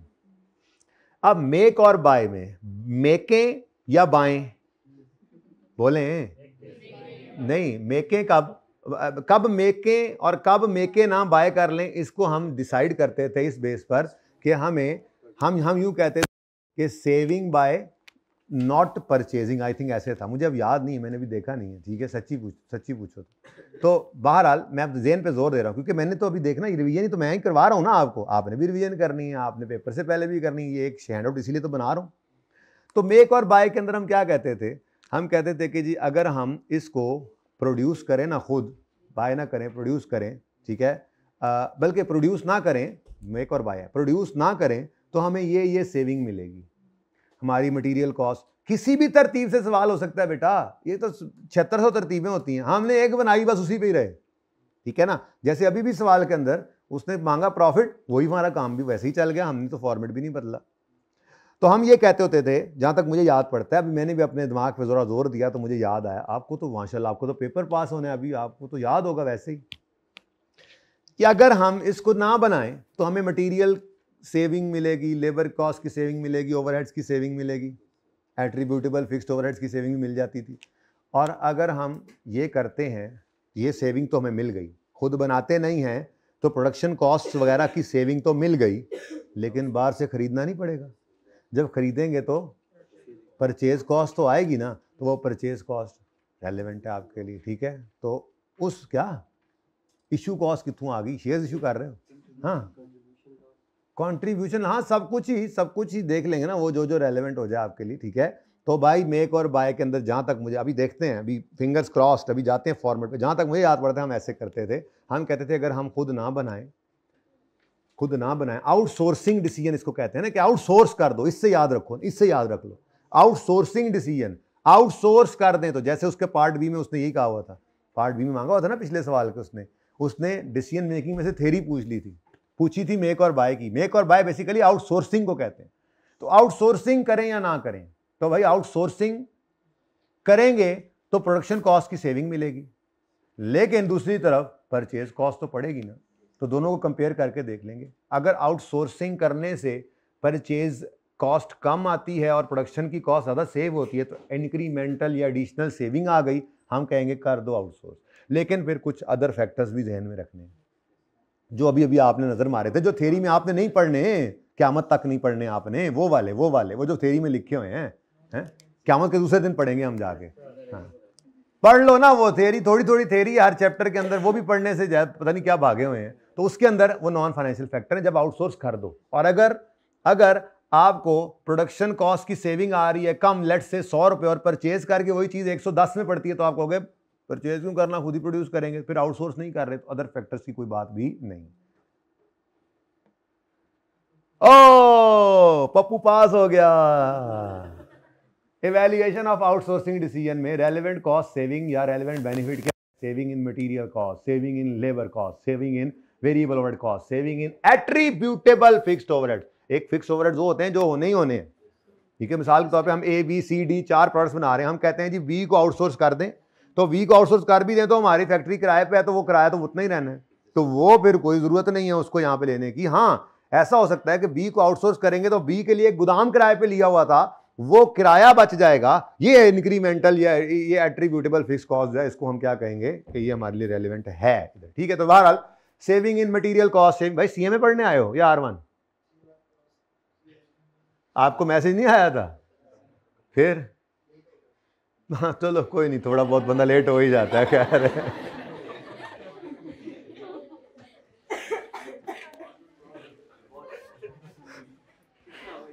प्लस माइनस हो जाता है, कोई नहीं, इंसान के साथ कोई होगा, टायर पंचर हो जाए, बंदा थोड़ा सा नाश्ता करते हुए लेट हो जाए, थोड़ा बहुत लेट हो जाता है बंदा को। नहीं सचमुच मैसेज आया था ना, 7:15 बजे क्लास थी, बस 11:15 हो गए। चलो ले लेना क्लास, आज की क्लास ऐसे कोई खास इंपॉर्टेंट नहीं थी, रहने देना, है ना, नहीं थी ना इंपॉर्टेंट, छुट्टी कर ली उसने, लेट आया, कोई फायदा तो नहीं था, है ना। जल्दी आने वालों को क्या फायदा हुआ? फायदा हुआ जल्दी आने वालों? ले लेना क्लास।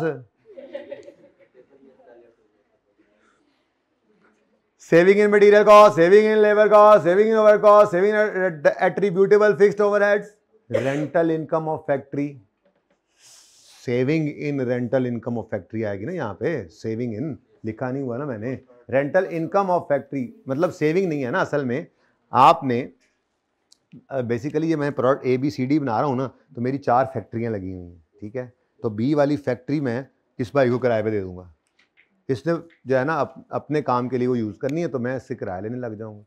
तो ये सेविंग नहीं है, ये इनकम है, लेकिन किस वजह से है? मैं आउटसोर्स कर रहा हूँ। प्रोडक्ट बी जो है वो मेरी ये लेट आने वाला भाई, प्रोडक्ट बी मेरी ये बनाएगा, जब ये बनाएगा तो मैं खुद नहीं बनाऊंगा, तो अपनी फैक्ट्री या अपनी मशीन या अपनी जो भी जहाँ पे फैसिलिटी जहाँ बना रहा था, वो इस भाई को किराए पे दे दूंगा, तो फिर किराया मुझे आएगा। ये सेविंग नहीं है, ये रेंटल इनकम ऑफ फैक्ट्री है, ठीक है। हाँ, सेविंग इन रेंट जो होगा वो इधर पड़ा होता है, ये रेंटल एक्सपेंस, रेंट कॉस्ट होती है ना, रेंट एक्सपेंस वो तो कॉस्ट है ना, फिक्स कॉस्ट होती है ना, तो वो सेव हो तो वो यहाँ डायरेक्टली, जैसे मैंने आपको कहा गोदाम वाली मिसाल, ये सेविंग नहीं है, ये इनकम ही है। आप आउटसोर्स कर देंगे तो फैक्ट्री वैल्यू रखने का क्या फायदा? किसी को किराया दे तो किराया ले लो, आपकी चीजें तो कोई और बना के देगा आपको, तो ये रेंटल इनकम। और additional contribution of new product, क्या मतलब? किराए पे नहीं दिया, मतलब इसको यूं लिखना चाहिए कि अगर आप, मैं यूं लिख देता हूं रेंटल, ये मैंने ना असल में बाद में लिखा है, देखो ना आपको राइटिंग डिफरेंट नजर आ रही होगी, राइटिंग है ना, तो सवेर का बंदा बोल रहे थे जी, आधे घंटे बाद ही होश से आवांगा मैं जी। रेंटल इनकम ऑफ फैक्ट्री और additional contribution of new product का मतलब क्या है? अगर मैंने बी खुद नहीं बनानी तो या तो मैं इसको किराए पे दे दूं और रेंटल इनकम आ जाए, या इसको किराए पे ना दूं, मैं कोई प्रोडक्ट एम बना लूं, कोई नई प्रोडक्ट बना लूं। क्यों बना रहा हूं? क्योंकि बी आउटसोर्स कर दिया, फैक्ट्री वेली हो गई, एम बनेगी तो बिकेगी तो कंट्रीब्यूशन एडिशनल आया कि ना आया, तो ये रेलेवेंट, ये इंपॉर्टेंट है मेरे हिसाब से। इस दफा वारी यदि बंदी, वैसे शट डाउन भी तो कोई बात नहीं, खैर है, आपने बस लगे रहना है जैसा भी हो सवाल, ओके जी।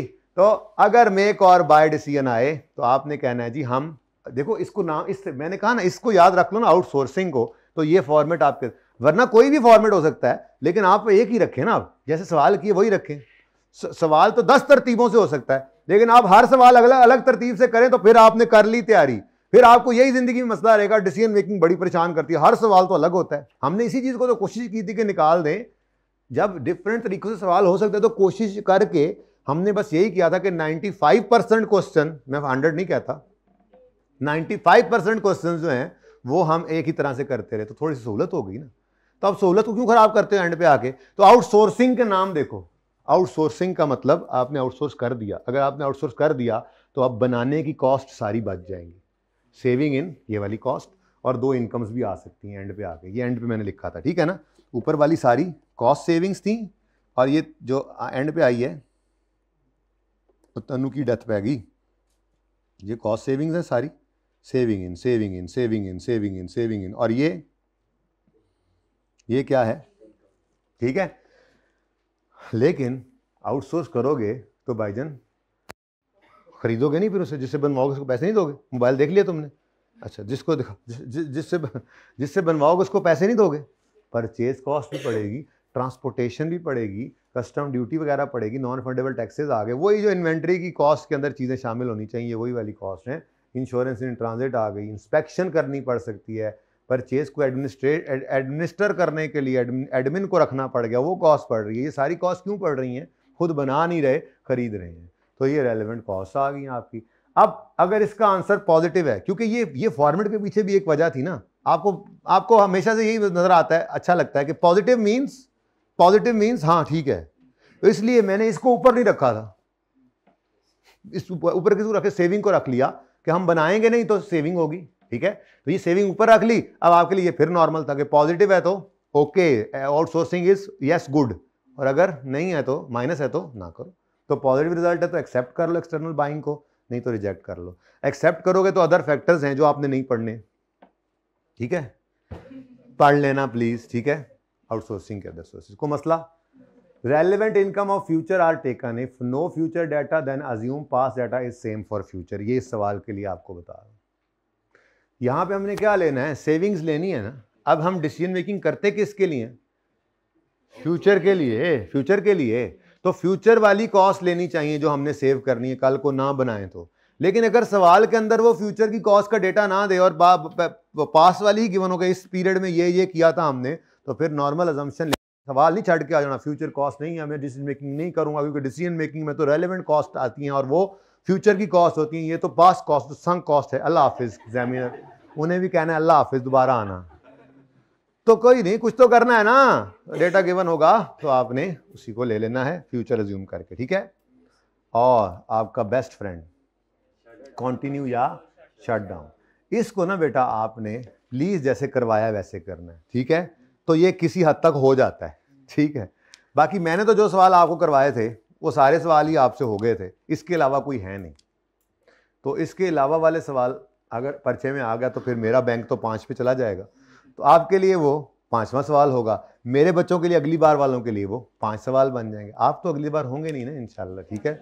देख लेना, अगर कोई नज़र भी आया ना CMA के आसपास भटकता हुआ तो उसको जिंदा दरगोर कर दिया जाएगा। वो कितने गया, ये रहा।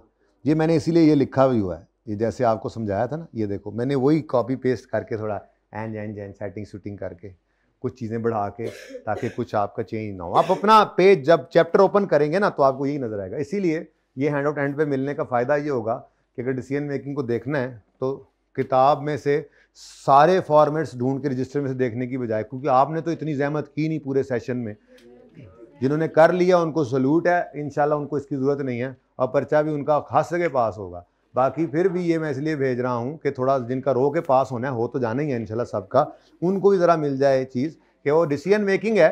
अब देखो ना, ये डिसीजन मेकिंग है सारी, चैप्टर 16। अब ये चैप्टर 16 सिर्फ एक बार यहाँ से पढ़ना है, सारे सवाल अटेम्प्ट कर सकते हो और सारे सवाल 70 से 80% सही होंगे। अब आपको मैंने कहा हुआ है आपने चैप्टर 16 जैसे शुरू करना है तो एक सिटिंग में करना है, सवाल ज़्यादा है तो जिस दिन बैठो नमाज सुबह की पढ़ के नाश्ता करके बैठो, ताकि जोर तक ब्रेक कोई ना आए। डिसीजन मेकिंग जब बड़ा चैप्टर हो ना ऐसे प्लान करना है, आगे पीछे कर लिया ना, कभी इस सब्जेक्ट को पहले ले आए, किसी को बाद में ले गए, तो अब ये फजर पढ़ के शुरू करोगे जोर तक सारे पढ़का दोगे, उससे भी कोई आगे ही चले जाओ, कुछ और भी पढ़ लोगे।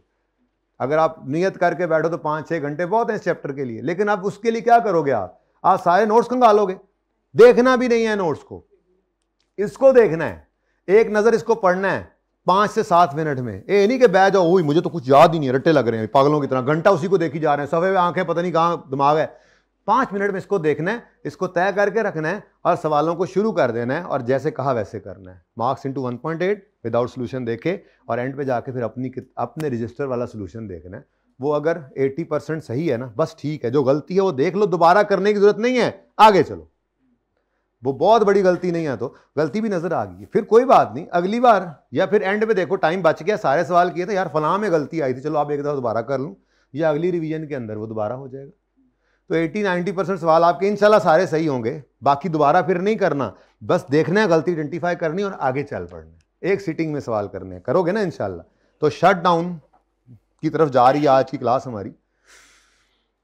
तो कंटिन्यू या शट डाउन का असूल आपको यह बताया था कि आपने, ये बड़ा मुश्किल हो जाता है, अपॉर्चुनिटी कॉस्ट वाली अप्रोच इसमें बहुत मुश्किल है, इसलिए मैंने आपको कहा था सीधे तरीके से चलो, इनकम वहां पे लो जहां वो इनकर हो, मतलब अर्न हो रही है, और एक्सपेंस वहां पे लो जहां पे इनकर। ये ना करो कि जहां पर इनकम मतलब अर्न नहीं हो रही कहो कि मेरी अपॉर्चुनिटी कॉस्ट फोरगो हो गई, और जहां पे एक्सपेंस इनकर नहीं हो रहा तो कहो कि मेरी जो है वो कॉस्ट सेविंग होगी। इससे बड़ा उलट हो जाता है काम, पहले ही शट डाउन के सवाल काबू में नहीं आ रहे होते, तो सिंपल रखो, ठीक है। वो सिंपल क्या है, सिंपल असूल क्या है, इनकम उस कॉलम में लो जहां पे वो अर्न हो रही है, और एक्सपेंस उस कॉलम में लो जहां पे वो इनकर हो रहा है। जिंदगी आसान है, तकरीबन 60-70% सवाल सही हो जाएगा, 100% का तो किस मैंने अवका ही कभी नहीं, हो जाए तो चंगी गाल है, ना भी हो तो हमारा को हमें फर्क नहीं पड़ता, पर तो पास है, ठीक है, करोगे ना इंशाल्लाह। अब देखो, whether continue the product in operation और close it immediately, evaluation of continue versus shut down. तो कंटिन्यू शट डाउन मैंने ये थोड़ा इस तरह से बना दिया, एक सवाल आपने किया था ना, कंटिन्यू में भी एक से ज्यादा ऑप्शन हो सकते हैं, शट डाउन तो एक ही होता है ना। अब sales of units produced, continue करें तो 20,000 यूनिट्स बनाएंगे, सेल प्राइस सेलिंग प्राइस के साथ मल्टीप्लाई कर लोगे। कंटिन्यू करें 3,000 यूनिट्स बनाए तो उसका रेवेन्यू आ गया, शट डाउन करेंगे तो ये नहीं आएगा, ठीक है। उसके बाद rental income of factory, continue करें तो भाई हम खुद इस्तेमाल कर रहे हैं, कोई रेंटल नहीं, इसको भाई को नहीं देनी हमने किराए पे, और अगर शट डाउन करेंगे तो फिर रेंटल आएगा। तो ये क्या तरतीब चल रही है, इनकम उस कॉलम में ले रहे हैं जहां पर अर्न हो रही है, जिसमें नहीं हो रही उसमें उलट तरीका क्या था, हम कहते फैक्ट्री शट डाउन करेंगे तो ये रेवेन्यू फोरगो होना है, तो इधर आ जाना था, एक्सपेंस बन जाना था, ठीक है। और हम कहते कंटिन्यू करें तो ये फोरगो नहीं होना, अजीब सी बात हो जानी थी, वो बहुत मुश्किल है, इस तरह से पहले ही मुश्किल है कंटिन्यू शट डाउन निस्बतन इन चारों में, और फिर अगर आप उलट चलें तो वो और मुश्किल हो जाता है। तो जिंदगी आसान रखें ना, 70-80% सवाल तो सही हो ही जाएगा, ठीक है। तो sale of units produced, rental income of factory, scrap value of plant, it may come in all columns with different amounts.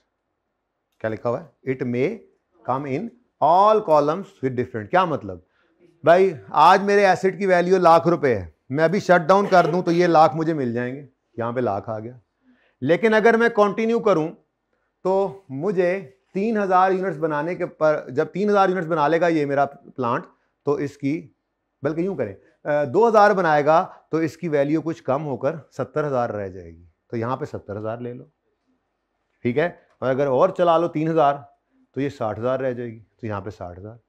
अब ये मैंने क्या किया, यहाँ पे ये दूसरा तरीका भी क्या था इसका कि आप ये कहोगे फॉल इन मार्केट वैल्यू, तो यहाँ पे कुछ ना लेते, फिर एक्सपेंस में आ जाता, ये दोनों जगह जा सकता है, कोई मसला नहीं, लेकिन पहले इसी तरह से देखो, अगर आज मेरा एक प्लांट है, मार्केट वैल्यू है 100 रुपए, कंटिन्यू करूं तो 2,000 यूनिट्स बने तो चलने की वजह से वैल्यू लूज करेगा, 70 का रह जाएगा, तो यहां पे मैं लूंगा 70।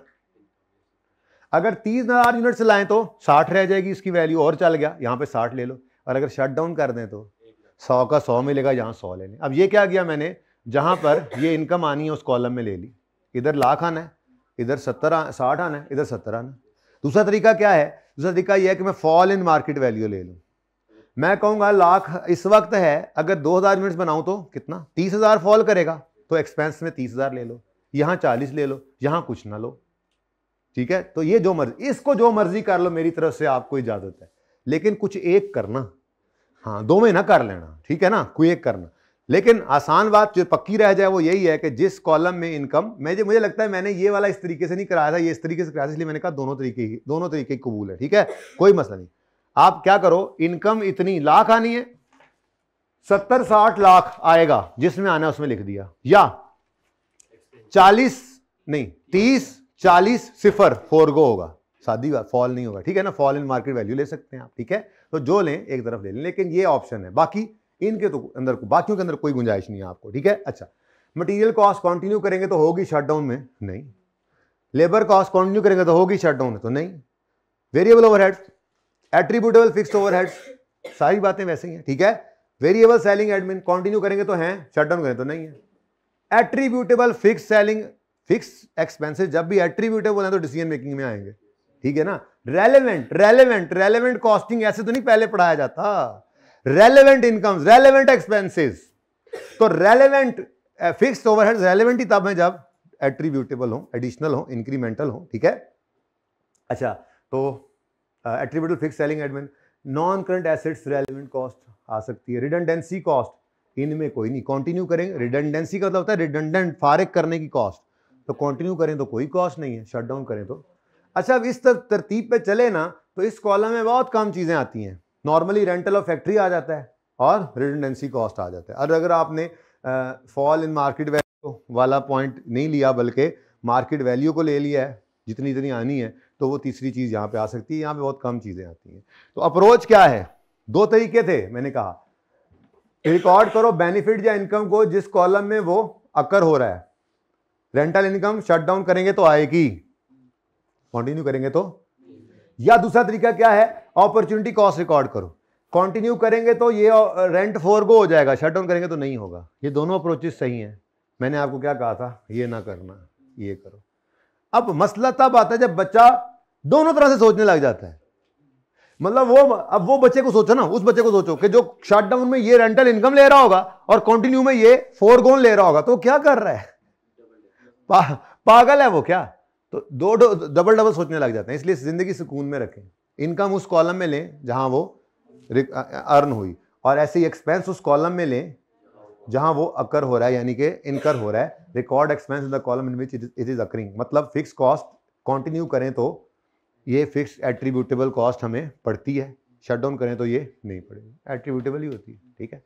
और दूसरा तरीका क्या है, एक्सपेंस को रिकॉर्ड चेंज इन एक्सपेंस जो है वो ले लो। क्या मतलब, आप कहो कि फिक्स कॉस्ट सेविंग मिलेगी शट डाउन में, कंटिन्यू करें तो नहीं मिलेगी, ये उल्टा काम है। बंदा पहले पर्चे में आधा उल्टा हुआ था, ऐसी चीज़ करने से आधा मजीद भी उल्टा हो जाएगा, तो ये नहीं करना। तो यही उसूल रखना है याद कि बेनिफिट या इनकम रिकॉर्ड करोगे जिस कॉलम में इनकर हो रहा है, और एक्सपेंस जिस कॉलम में वो जब इनकर हो रहा है, इनकम अर्न हो रही है, ठीक है।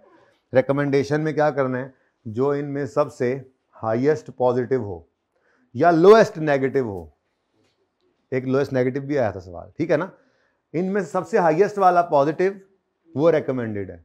और अगर नेगेटिव आ जाएं तो नेगेटिव किसे कहते हैं, लॉस को ना, तो जो सबसे कम लॉस है वो बेनिफिशियल है, तो लोएस्ट नेगेटिव बेनिफिशियल। नहीं समझ आई, ये बात ही समझ आई तुम्हें। मतलब आप कहते हो जी कंटिन्यू करें, 2000 यूनिट बनाएं तो 100 रुपए का लॉस आता है, 3000 बनाएं तो 80 रुपए का लॉस आता है, शट डाउन करें तो 100 रुपए का लॉस आता है, तो फिर 80 ही बेहतर है ना, लॉस कम बेहतर और बेनिफिट ज़्यादा बेहतर। चलें जी, आप हिम्मत करके ना FOH का चैप्टर थोड़ा सा देखते हैं, बल्कि FOH का सवाल ही करते हैं, चैप्टर आप खुद रिवाइज कर लेना फिर, ठीक है। क्वेश्चन 1 करके फिर छुट्टी करते हैं, ठीक है। आपने फिर 7 को होमवर्क में करना ही, वो 7 10 मिनट में होना कोई नहीं।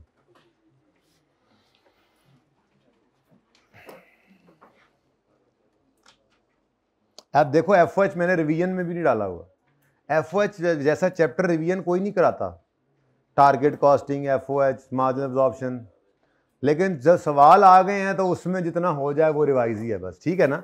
रिवीजन वाले तो यही होते हैं चौधरी आपके।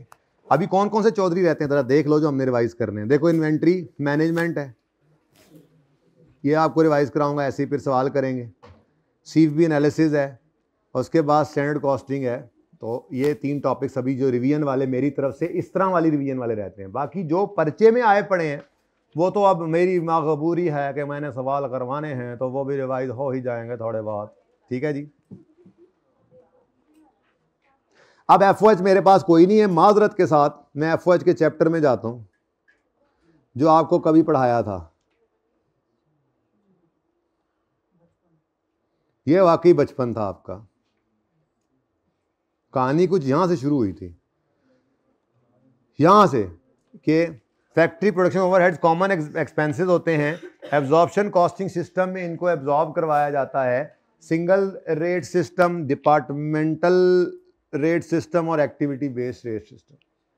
तो सिंगल रेट सिस्टम में हम क्या करते थे, स्टार्ट ऑफ द पीरियड खड़े होकर एक OAR निकाल लेते थे उसको। अब तो ये बात ऐसे तो हर जगह ही रही है जी, और फिर ड्यूरिंग द पीरियड उसको, अब सही पिक्चर भी सामने है ना, कहाँ कहाँ करके इस काम को आए, और ड्यूरिंग द पीरियड इसको हम एब्जॉर्ब करवाते थे एक्चुअल प्रोडक्शन की बेस पर, और पीरियड एंड पे एक्चुअल FOH और एब्जॉर्ब FOH का डिफरेंस निकालते थे, अंडर ओवर उसकी एंट्री भी कर लेते थे। बेस हमारी सबसे मशीन यूनिट्स लेबर आवर्स, फिर उससे थोड़ी कम मशीन आवर्स, लेकिन ये तीनों से मजीद कम मशहूर अगली तीन है as a percentage of direct material cost, direct labour cost या प्राइम कॉस्ट। वैसे जो ज़्यादा आया करती हैं वो ये हैं, प्रोडक्शन यूनिट्स की बेस बनती है डायरेक्ट लेबर आवर्स की, उसके बाद डायरेक्ट लेबर कॉस्ट की परसेंटेज भी बना देता है, फिर जाके कहीं मशीन आर कह लो, फिर मटीरियल उससे भी कम, फिर प्राइम कॉस्ट तो मुझे नहीं लगता कहीं पे हमने देखा भी है, लेकिन बहरहाल ये सारी बेसिस हैं। खैर ये तो है सिंगल रेट सिस्टम। अगर आप डिपार्टमेंट वाइज प्रोडक्शन कर रहे हैं, ये पूरी फैक्ट्री का मैंने आपको कहा था कि OAR निकल आता है, ये मैंने फैक्ट्री बनाई सच्ची, यहाँ से बात शुरू थी ये कि पूरी फैक्ट्री का, अभी तक हम क्या कर रहे थे, पूरी फैक्ट्री का एक OAR निकालते थे, सारे FOH को पकड़ के, एक ही कोई एक बेस पकड़ी, कोई यूनिट्स पकड़ लिए या मशीन आर या लेबर आर, उसकी बेस पे एक रेट निकाल दिया, और सारे जहान के फैक्ट्री के ओवरहेड्स के लिए एब्जॉर्प्शन रेट एक ही है। लेकिन फिर हम उससे थोड़ा आगे बढ़े थे और हमने कहा था कि जी डिफरेंट प्रोडक्शन डिपार्टमेंट्स होते हैं, उनकी सपोर्ट में डिफरेंट सपोर्ट डिपार्टमेंट्स भी होते हैं, ठीक है जी। तो हमने क्या करना है, हमने FOH को इन सारे डिपार्टमेंट्स को पहले एलोकेट करना है, जिसको कहते हैं डिपार्टमेंटलाइजेशन। जब ये एलोकेट हो जाएंगे तो उसके बाद फिर हमने सर्विस डिपार्टमेंट भी कुछ नहीं होता, को प्रोडक्शन थोड़ा ही कर रहे हैं, इनको भी किसी एक बेस पर, वो रिपीटेड डिस्ट्रीब्यूशन या अलजेब्रिक मेथड था, उस बेस पर हम क्या कर देते थे, हाँ वो हम उसको एलोकेट कर देते थे प्रोडक्शन डिपार्टमेंट्स को ही, और फिर प्रोडक्शन डिपार्टमेंट्स का डिपार्टमेंट वाइज OAR निकल आता था, ठीक है। और अगर प्रोडक्ट वाइज सवाल आ जाता था तो हम कुछ भी चेंज नहीं करते थे, पहले डिपार्टमेंट वाइज निकाल लेते थे, फिर डिपार्टमेंटल FOH को किसी ना किसी बेस से प्रोडक्ट में तकसीम करके प्रोडक्ट वाइज भी FOH निकाल लेते थे, वो कहता था। तो ये सारी चीज़ें ना बेटा आपको सवाल करके रिवाइज करनी पड़ेंगी, क्योंकि अब मेरे हिसाब से इसको रिपीटेड डिस्ट्रीब्यूशन या साइमल्टेनियस इक्वेशन को लेकर के FOH का सवाल करवाना चाहिए, मेरा ये मतलब मानना है अगर FOH में जाए तो, क्योंकि बहुत सादा सवाल इस दफ़ा आया है और उससे पिछली बार ABC कॉस्टिंग आया है, तो इसका मतलब ये रिपीटेड डिस्ट्रीब्यूशन आया है, बहरहाल ABC आया है ना, अगर पिछली से पिछली बार अगर ABC आया है देख लेना ज़रा, पिछली बार आपने की थी ना ABC आया है, तो फिर उससे पिछली बार रिपीटेड डिस्ट्रीब्यूशन आया था सादा सा। अब मुझे लगता है कि एक अच्छा सवाल होना चाहिए काफ़ी अरसे से, ये किस तरह का सवाल, लाइक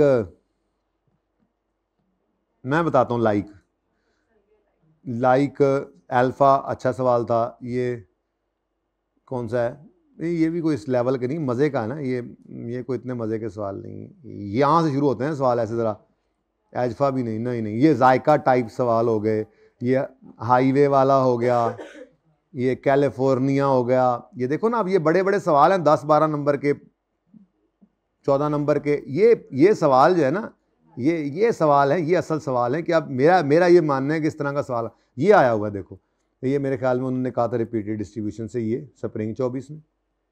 उसके बाद आपका ABC वाला आया, वो भी FOH होता है, वो ABC वाले चैप्टर में पढ़ा हुआ है। फिर उसके बाद आपका ये पिछली बार जो आप करवाने लगा हूँ आया, तो आप फिर असूली तौर पे तो बनता है, क्या बनता है, इस तरह का फुल फ्लैश सवाल FOH से आए, ठीक है। बोर्ड अब ना ही मिटाना यार, यहीं पे कर लेते हैं, मैं थोड़ा सा भी कर लूँगा तो सवाल भी कर लूँगा, ठीक है।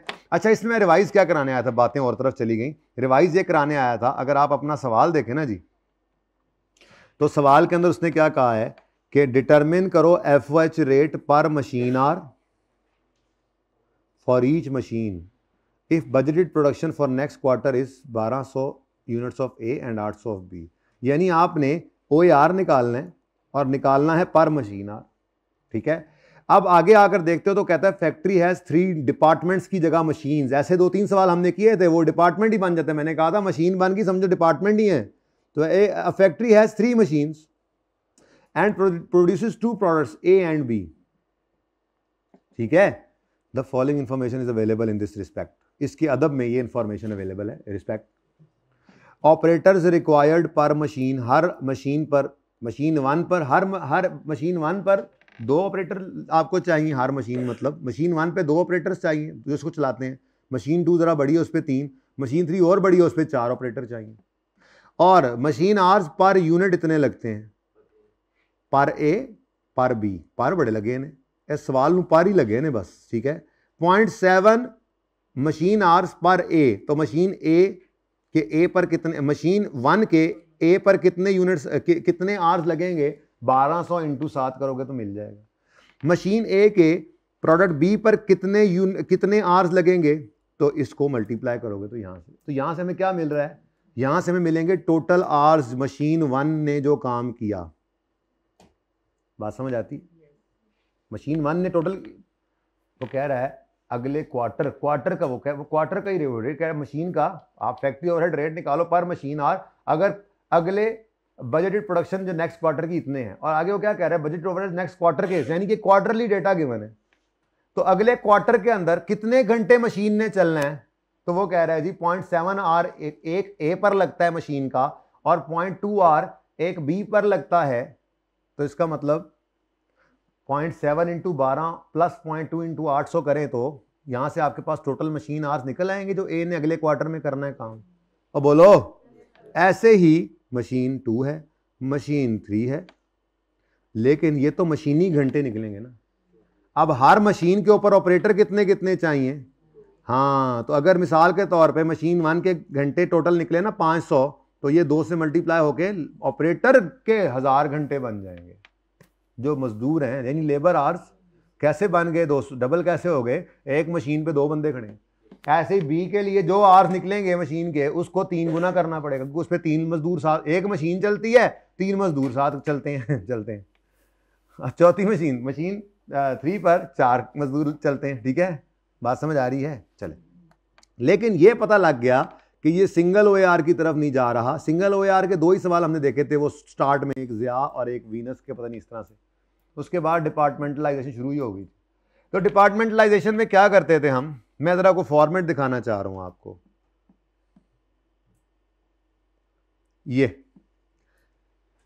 ये क्या है जी, अगर मैंने कहा था अगर आपको बजटेड FOH दो तो ये बजटेड FOH की डिस्ट्रीब्यूशन शीट होती थी। कुछ याद आ रहा है?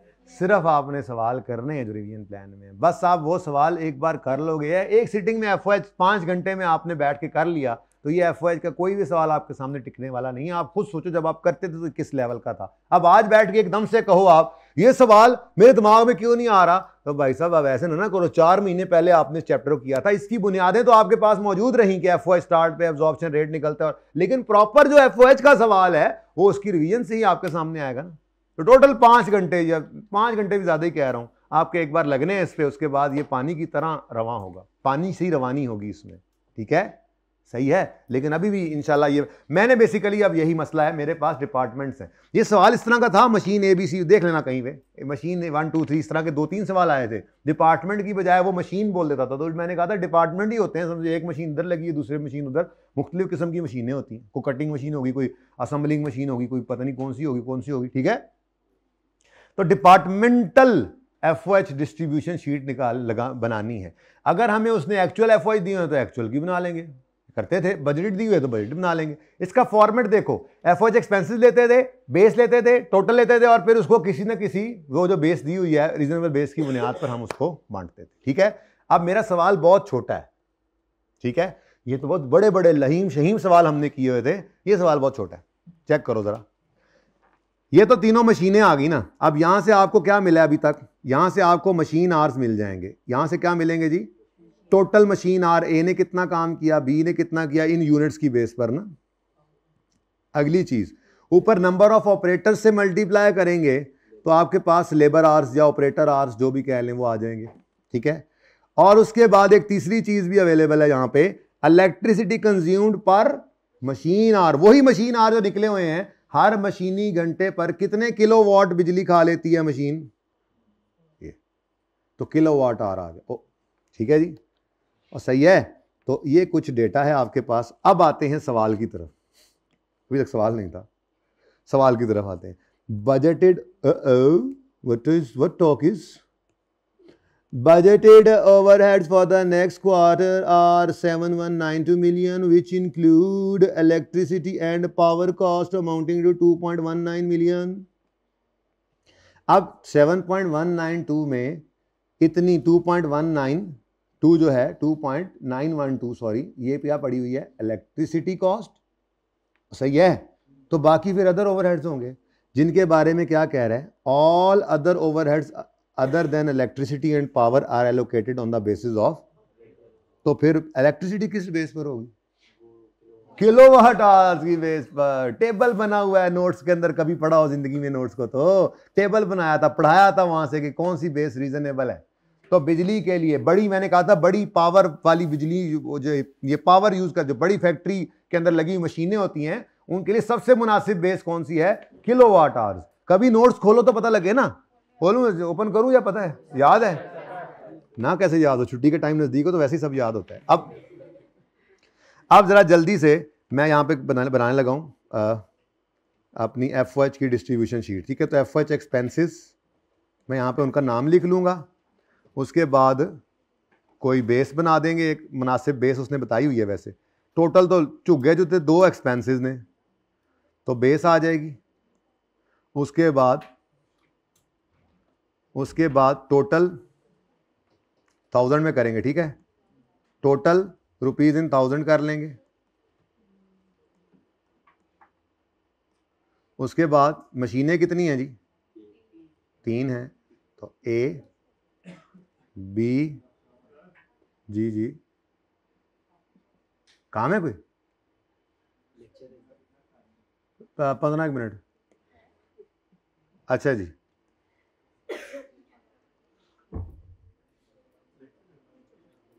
मुझे पता था किस लिए, समझा करो ना, सवाल तो करा के छोड़ना ना आपको। अच्छा जी, आप सब सुन तो नहीं रहे, देखना जरा। हाँ वीडियो, उनका टाइम ही कोई नहीं होता आजकल हमारे पास, हम कहाँ देखें वीडियो, इसलिए काम चल जाता है। A B और C, लैन नहीं सी लग रही, मैं लैन लाई।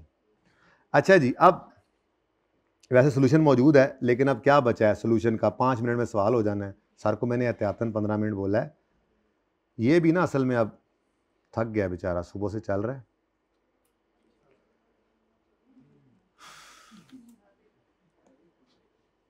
चलें जी, मशीन A है, मशीन B है और मशीन 1 2 3 है, मशीन 1, मशीन 2, मशीन 3, ठीक है जी। चलो अच्छा जी, अब 2 किस्म के FOH हैं, एक है इलेक्ट्रिसिटी कॉस्ट और दूसरी अदर ओवरहेड्स, ऐसा ही है। अब बोलो नहीं बेटा, तीसरी कौन सी है, मैं पावर की पावर, इलेक्ट्रिसिटी पावर को ही कहते हैं, इलेक्ट्रिसिटी एंड पावर इकट्ठी है। इलेक्ट्रिसिटी मैं लिखता हूं अपने भाई के लिए, electricity and power, electricity and power.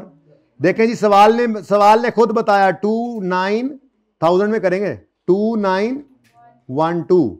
अब इसकी बेस क्या है, kilowatt hours per machine our, ऐसे ही है बस, ठीक है, किलोवाट आवर्स ही लिखते होते थे, किलोवाट आवर्स, ठीक है जी। अच्छा, उसके बाद बाकी क्या है, अदर FOH। अब अदर FOH तो हमें पता ही नहीं है, कैसे निकालेंगे जी, जाहिर है 7192 अगर टोटल है, उनमें से 2912 आपके अदर, मतलब 2912 इलेक्ट्रिसिटी है, तो बाकी क्या होंगे अदर्स, बोलो 428। अब बेटा जी इनको बांटना है, ठीक है जी, इनको बांटना है M1 और M2 और M3 में। जब ये बट जाने हैं तो फिर इनकी आपने इनको आपने डिवाइड करना है मशीन आवर्स के साथ, तो आपके पास जो आंसर आएगा वही आपकी रिक्वायरमेंट है, ठीक है। अब ज़रा बताओ मुझे, सबसे पहले आपको इलेक्ट्रिसिटी जो बांटनी है तो उसके लिए क्या क्या चाहिए आपको? मशीन आवर्स चाहिए। मशीन आवर्स होंगे तो फिर मशीन, वो क्या कह रहा था, पर मशीन आवर 12 किलोवाट खाती है ये। तो अब मशीन ए के टोटल आवर्स कितने क्वार्टर में होने हैं, सबसे पहले ये निकाल लेते हैं। ये निकल आए ना तो सारा सवाल हो गया। ठीक है, तो सबसे पहला काम मैं क्या करता हूँ, सोल्यूशन ऐसे ही बस, चलो अगली बार वालों के काम आ जाएगा सोल्यूशन।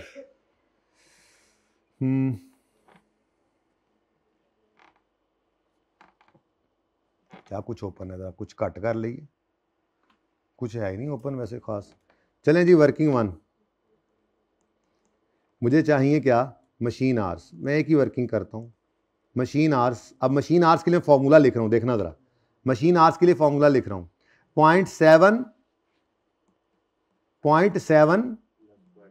ना प्लस 0.6 कैसे, मशीन वन की बात हो रही है, machine one total, machine wise hours चाहिए ना। 0.7, जैसे मैंने तीर लगाया वैसे चल रहा हूं, 0.7 इंटू 1200, नहीं यूं कर लेते हैं, मैं यूं लिखता हूं, जनरल फॉर्मूला लिखता हूं ताकि बार बार ना लिखना पड़े। ठीक है, मुझे चाहिए ये सब कुछ, मशीन वन, मशीन टू और मशीन थ्री और टोटल, ये इसी फॉर्मेट में चाहिए ना, तो मैं इसी फॉर्मेट को ही कंटिन्यू कर लेता हूं। ठीक है, अब मैं ये कह रहा हूं बेटा कि एक बार फॉर्मूला लिखूं मेरा काम हो जाए, बार बार कैसे फॉर्मूला लिखे बंदा, क्या ख्याल है? तो ये जनाब मशीन आवर्स निकालने हैं तो हम यूं लिखेंगे, machine hours per A into 1200 plus machine hours per B into 800। अब ये क्या हो गया, ये मेरा एक जनरल फॉर्मूला बन गया। मैं मशीनें बदलता भी रहूंगा तो फॉर्मूला अपना नहीं बदलूंगा। बात समझ आती है? मशीन आर, पहली मशीन की अगर बात करें तो, मशीन वन की बात करें तो इधर देखो, मशीन जो मैंने तीर लगाया था 0.7 इंटू 1200 और 800 तो सेम ही रहना है ना। वो एक पहली मशीन पे आते हैं, फिर वो दूसरी मशीन पे चीजें आती हैं, फिर तीसरी मशीन पे आती हैं, तो हर मशीन किस एक यूनिट पर कितना टाइम लगा रही है ये गिवन था, बस इतनी सी बात थी सवाल में। और ये भी कई बार देखा था हमने। खैर चलें, तो 0.7 इंटू 1200 जमा 0.2 इंटू 800, ये किसकी बात हुई हमारी, बताओ इसका आंसर। 1000 टोटल नहीं, मशीन वन ने, सॉरी, मशीन वन का 1000। ठीक है, उसी तरह से अगले को पकड़ो, 0.6 मशीन टू का 1 घंटा लगता है ए पर और 0.3 घंटा लगता है बी पर, तो 800 और 1200 पर कितने टोटल घंटे लगे ये निकाल रहे हैं। तो 0.6 इंटू 1200, 0.3 इंटू 800, 960, और अगले का 920। टोटल भी बताओ, 2880। अब क्या रह गया, कुछ भी तो नहीं रह गया।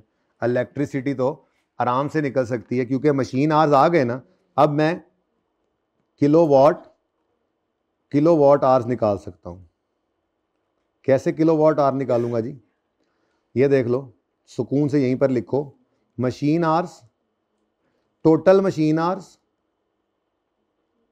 ये देखो ना, ये इधर ही लिखता हूं ऐसे ही फॉर्मूला जी, किलोवाट, यूं लिखता हूं इलेक्ट्रिसिटी कंज्यूम, ये मैं निकाल रहा हूं इलेक्ट्रिसिटी कंज्यूम। इधर देखो बच्चों, kilowatt hour, kilowatt hour, kilowatt hour पर मशीन आर, ऐसा ही है।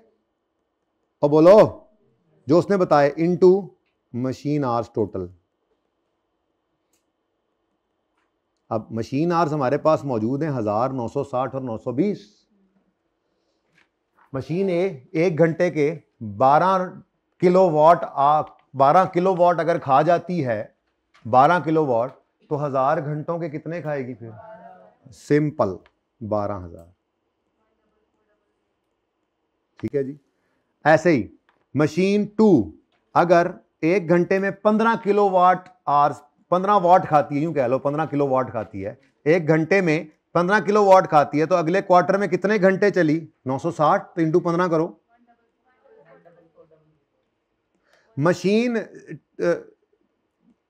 थ्री जो है, उत्ते भी हैं जी, हाँ, मशीन थ्री जो है ये 1 घंटे में 20 किलोवाट खा जाती है, तो अगले क्वार्टर में जो 920 घंटे चलेगी तो कितने किलोवाट खाएगी? 184। अब इसका टोटल 44। अब इधर देखो, हमें ये बांटने के लिए डेटा मिल गया, पकड़ो कैलकुलेटर। 2912 इंटू 12,000 डिवाइड बाय 44,800,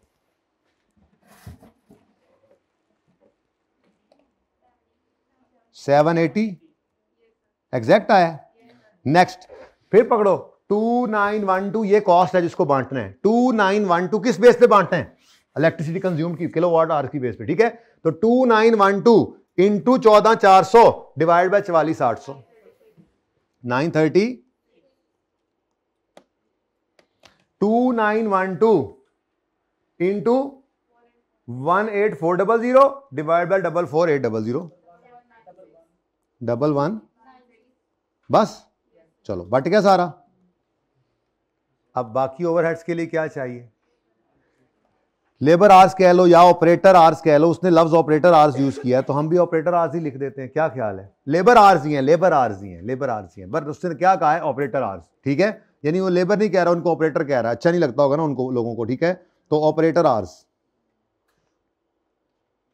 अब ऑपरेटर आवर्स निकालना कितना को मुश्किल है? मेरे ख्याल में मुश्किल तो सिर्फ वही था, मशीन आवर्स निकालना क्योंकि एक मशीन अगर मशीन 1 अगर 1000 घंटे चलती है तो इस मशीन पर कितने ऑपरेटर काम करते हैं? 2। तो फिर ऑपरेटर आवर्स कितने हुए? 2000।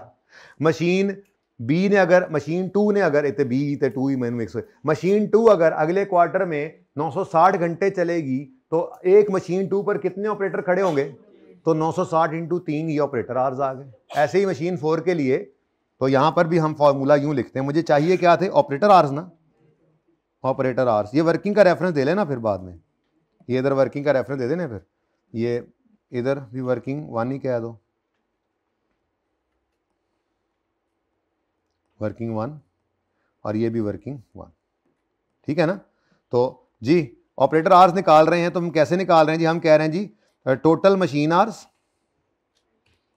टोटल मशीन आवर्स जो निकाले हैं आपने ऊपर, इसको मल्टीप्लाई कर दें नंबर ऑफ ऑपरेटर्स के साथ जी। अब ये 1000 पड़ा है ना, नंबर ऑफ ऑपरेटर सवाल में गिवन थे 2 3 4, ठीक है। तो इसीलिए मैंने जनरल फॉर्मूला लिखा जी, बोलो 2000। ये तो मैं भी बता देता, 2880 और इनका टोटल। लो जी, कहानी खत्म। पकड़ो आप 4280 वाली कॉस्ट को, उसको बांटने के लिए ऑपरेटर आवर्स आ गए। कुछ याद आया एफओएच का चैप्टर?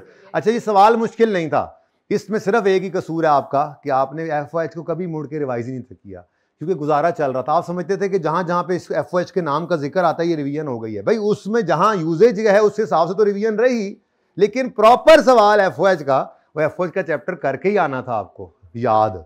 तो इंशाल्लाह इस रिवीजन में आप करेंगे, जब जब रिवीजन करेंगे। एफओएच बड़ा इंपॉर्टेंट टॉपिक है अपनी ग्रिड के अंदर, ये अक्सर आने वाला टॉपिक है, इंपॉर्टेंट टॉपिक है, और इस दफा मुझे लग रहा है बड़ा सवाल आएगा, तो टिका के करना इसको, ठीक है जी। तो 4-2 टिका का मतलब ये नहीं एनू लगे रहना, जो रिवीजन प्लान में सवाल होंगे बस उनको एक सिटिंग में 5-1 घंटे में एक दफा कर लिया, अगली रिवीजन में फिर जब टाइम इसकी बारी है उस टाइम उतना टाइम इस पे लगाना है, ओके जी। तो 4280 इंटू 2000 डिवाइड बाय 8560, 1000, 1440। अच्छा 1000, तो पहले एक तो लिख लें दिया करो अगला, और उस पर बैलेंसिंग निकाल दिया करो आखिरी, ठीक है। अब टोटल एफओएच आ गए मेरे पास ये। अब टोटल एफओएच जो थे ना, टोटल एफओएच वो मैंने डिपार्टमेंट यानी मशीन वाइज बांट लिए हैं। क्या ख्याल है बताओ? 1780 2। अच्छा बेटा जी, अब उसने क्या कहा था? उसने कहा था वो यार निकालो पर मशीन आर, रिक्वायरमेंट ध्यान से पढ़नी चाहिए हमेशा, ठीक है। तो डिवाइड करो इसको टोटल मशीन आर्स के साथ, अगेन वर्किंग 1 में मशीन आर्स छाए हुए हैं, ठीक है। तो मशीन, बातें ना करो यार, कोई बात है तो फिर मुझसे पूछो या बाद में ना एक दूसरे से डिस्कस करना। बात तो खत्म कर लेने दो, क्लास खत्म कर लेने दो, सर उमर ने छाती मार ली है। जी कितने आर्स कितने ही टोटल 1000, मैं 1 लिखूंगा, 1000 ही लिखूंगा, 1000 लिखूं, चलो 1000 लिख लेते हैं नीचे, फिर आपको कह रहे हैं कि जी 1000 और यहाँ पर 960 और यहाँ पर 920, ठीक है। तो बताओ जी आंसर, तो वो फिर 1000 में आएगा, सही है। तो इसको 1 कर दो और इसको 0.96 करो, ये इस पर कोई एतराज़? ये मशीन आर्स मैंने 1000 में कर दिए हैं, और सही है, मशीन आर्स इन थाउजेंड्स। ये सर उमर ने जाके बिजली बंद कर दी है, मुझे सब पता है सर का। 1780 आ गया, ठीक है जी। तो ये ज़रा मशीन आर्स मैंने इन 1000 ले लिए हैं, और ये मेरे पास आ गया जनाब factory overhead rate per machine are. पर हम तुंदिए बाद मुखालिफ से नहीं घबराते, सर बिजली बंद करें या जो भी बंद कर दें जी, पानी बंद करें। तो FOH का रेट आ गया जी पर मशीन आर। हुण सर नूं दस ना देना जाके सारी गल्लां, ठीक है जी। तो ये आपका क्वेश्चन नंबर 1 था, ठीक है जी, ठीक है। तो अब आपके पास होमवर्क में क्या है जी, ये क्वेश्चन 7 है। तो मेरे ख्याल में तो कल भुगत जाएगा काम, मुझे बहुत उम्मीद है कि कल भुगत जाएगा काम, मेरी नीयत भी है। लेकिन देखें, मैं कभी भी मैं दिखाता हूँ, मैं कभी भी बेटा, मैंने आपको पहले ही बताया, मैं पहले से डिसाइड करके नहीं चला करता कि ये होगा, ऐसा होगा, वैसा होगा। जो आपको इतना इफेक्टिवली सारा काम होता रहा, हमें कहीं पे कभी सेशन क्लोज हो चुका, हमारा सिलेबस आराम से, कहीं पे दौड़ तो नहीं लगाई हमने। लेकिन अब एंड पे आके आप ऐसी कोई छोटी चीज़ में दौड़ ना लगवा देना, सब ओके जा रहा है, उम्मीद बड़ी है कल इंशाल्लाह कंक्लूड हो जाएंगी चीज़ें, ठीक है जी। सवाल है कोई तो पूछें, और तस्वीर है तो खींचें। ओके जी, ये पार्ट 3 जरा लंबा हो गया है, चलो कोई बात नहीं। कितनी देर का हो गया? 1 घंटा 42 मिनट। आपने मुझे बताया ही नहीं, आपने नहीं बताया, आज नहीं बताया आपने, सॉरी टू से, आपको ये अलग करना चाहिए था। 1 घंटा 42 मिनट का बेचारों का पार्ट डाउनलोड होते अलग मसला आता है, वो मसला आया ना इस लेक्चर में, फिर देखना, ठीक है जी। आज की क्लास क्लोज करते हैं इस उम्मीद के साथ कि कल हमारी आखिरी क्लास होगी, ठीक है जी। जिंदगी रही तो कल होगी मुलाकात। अल्लाह हाफ़िज़।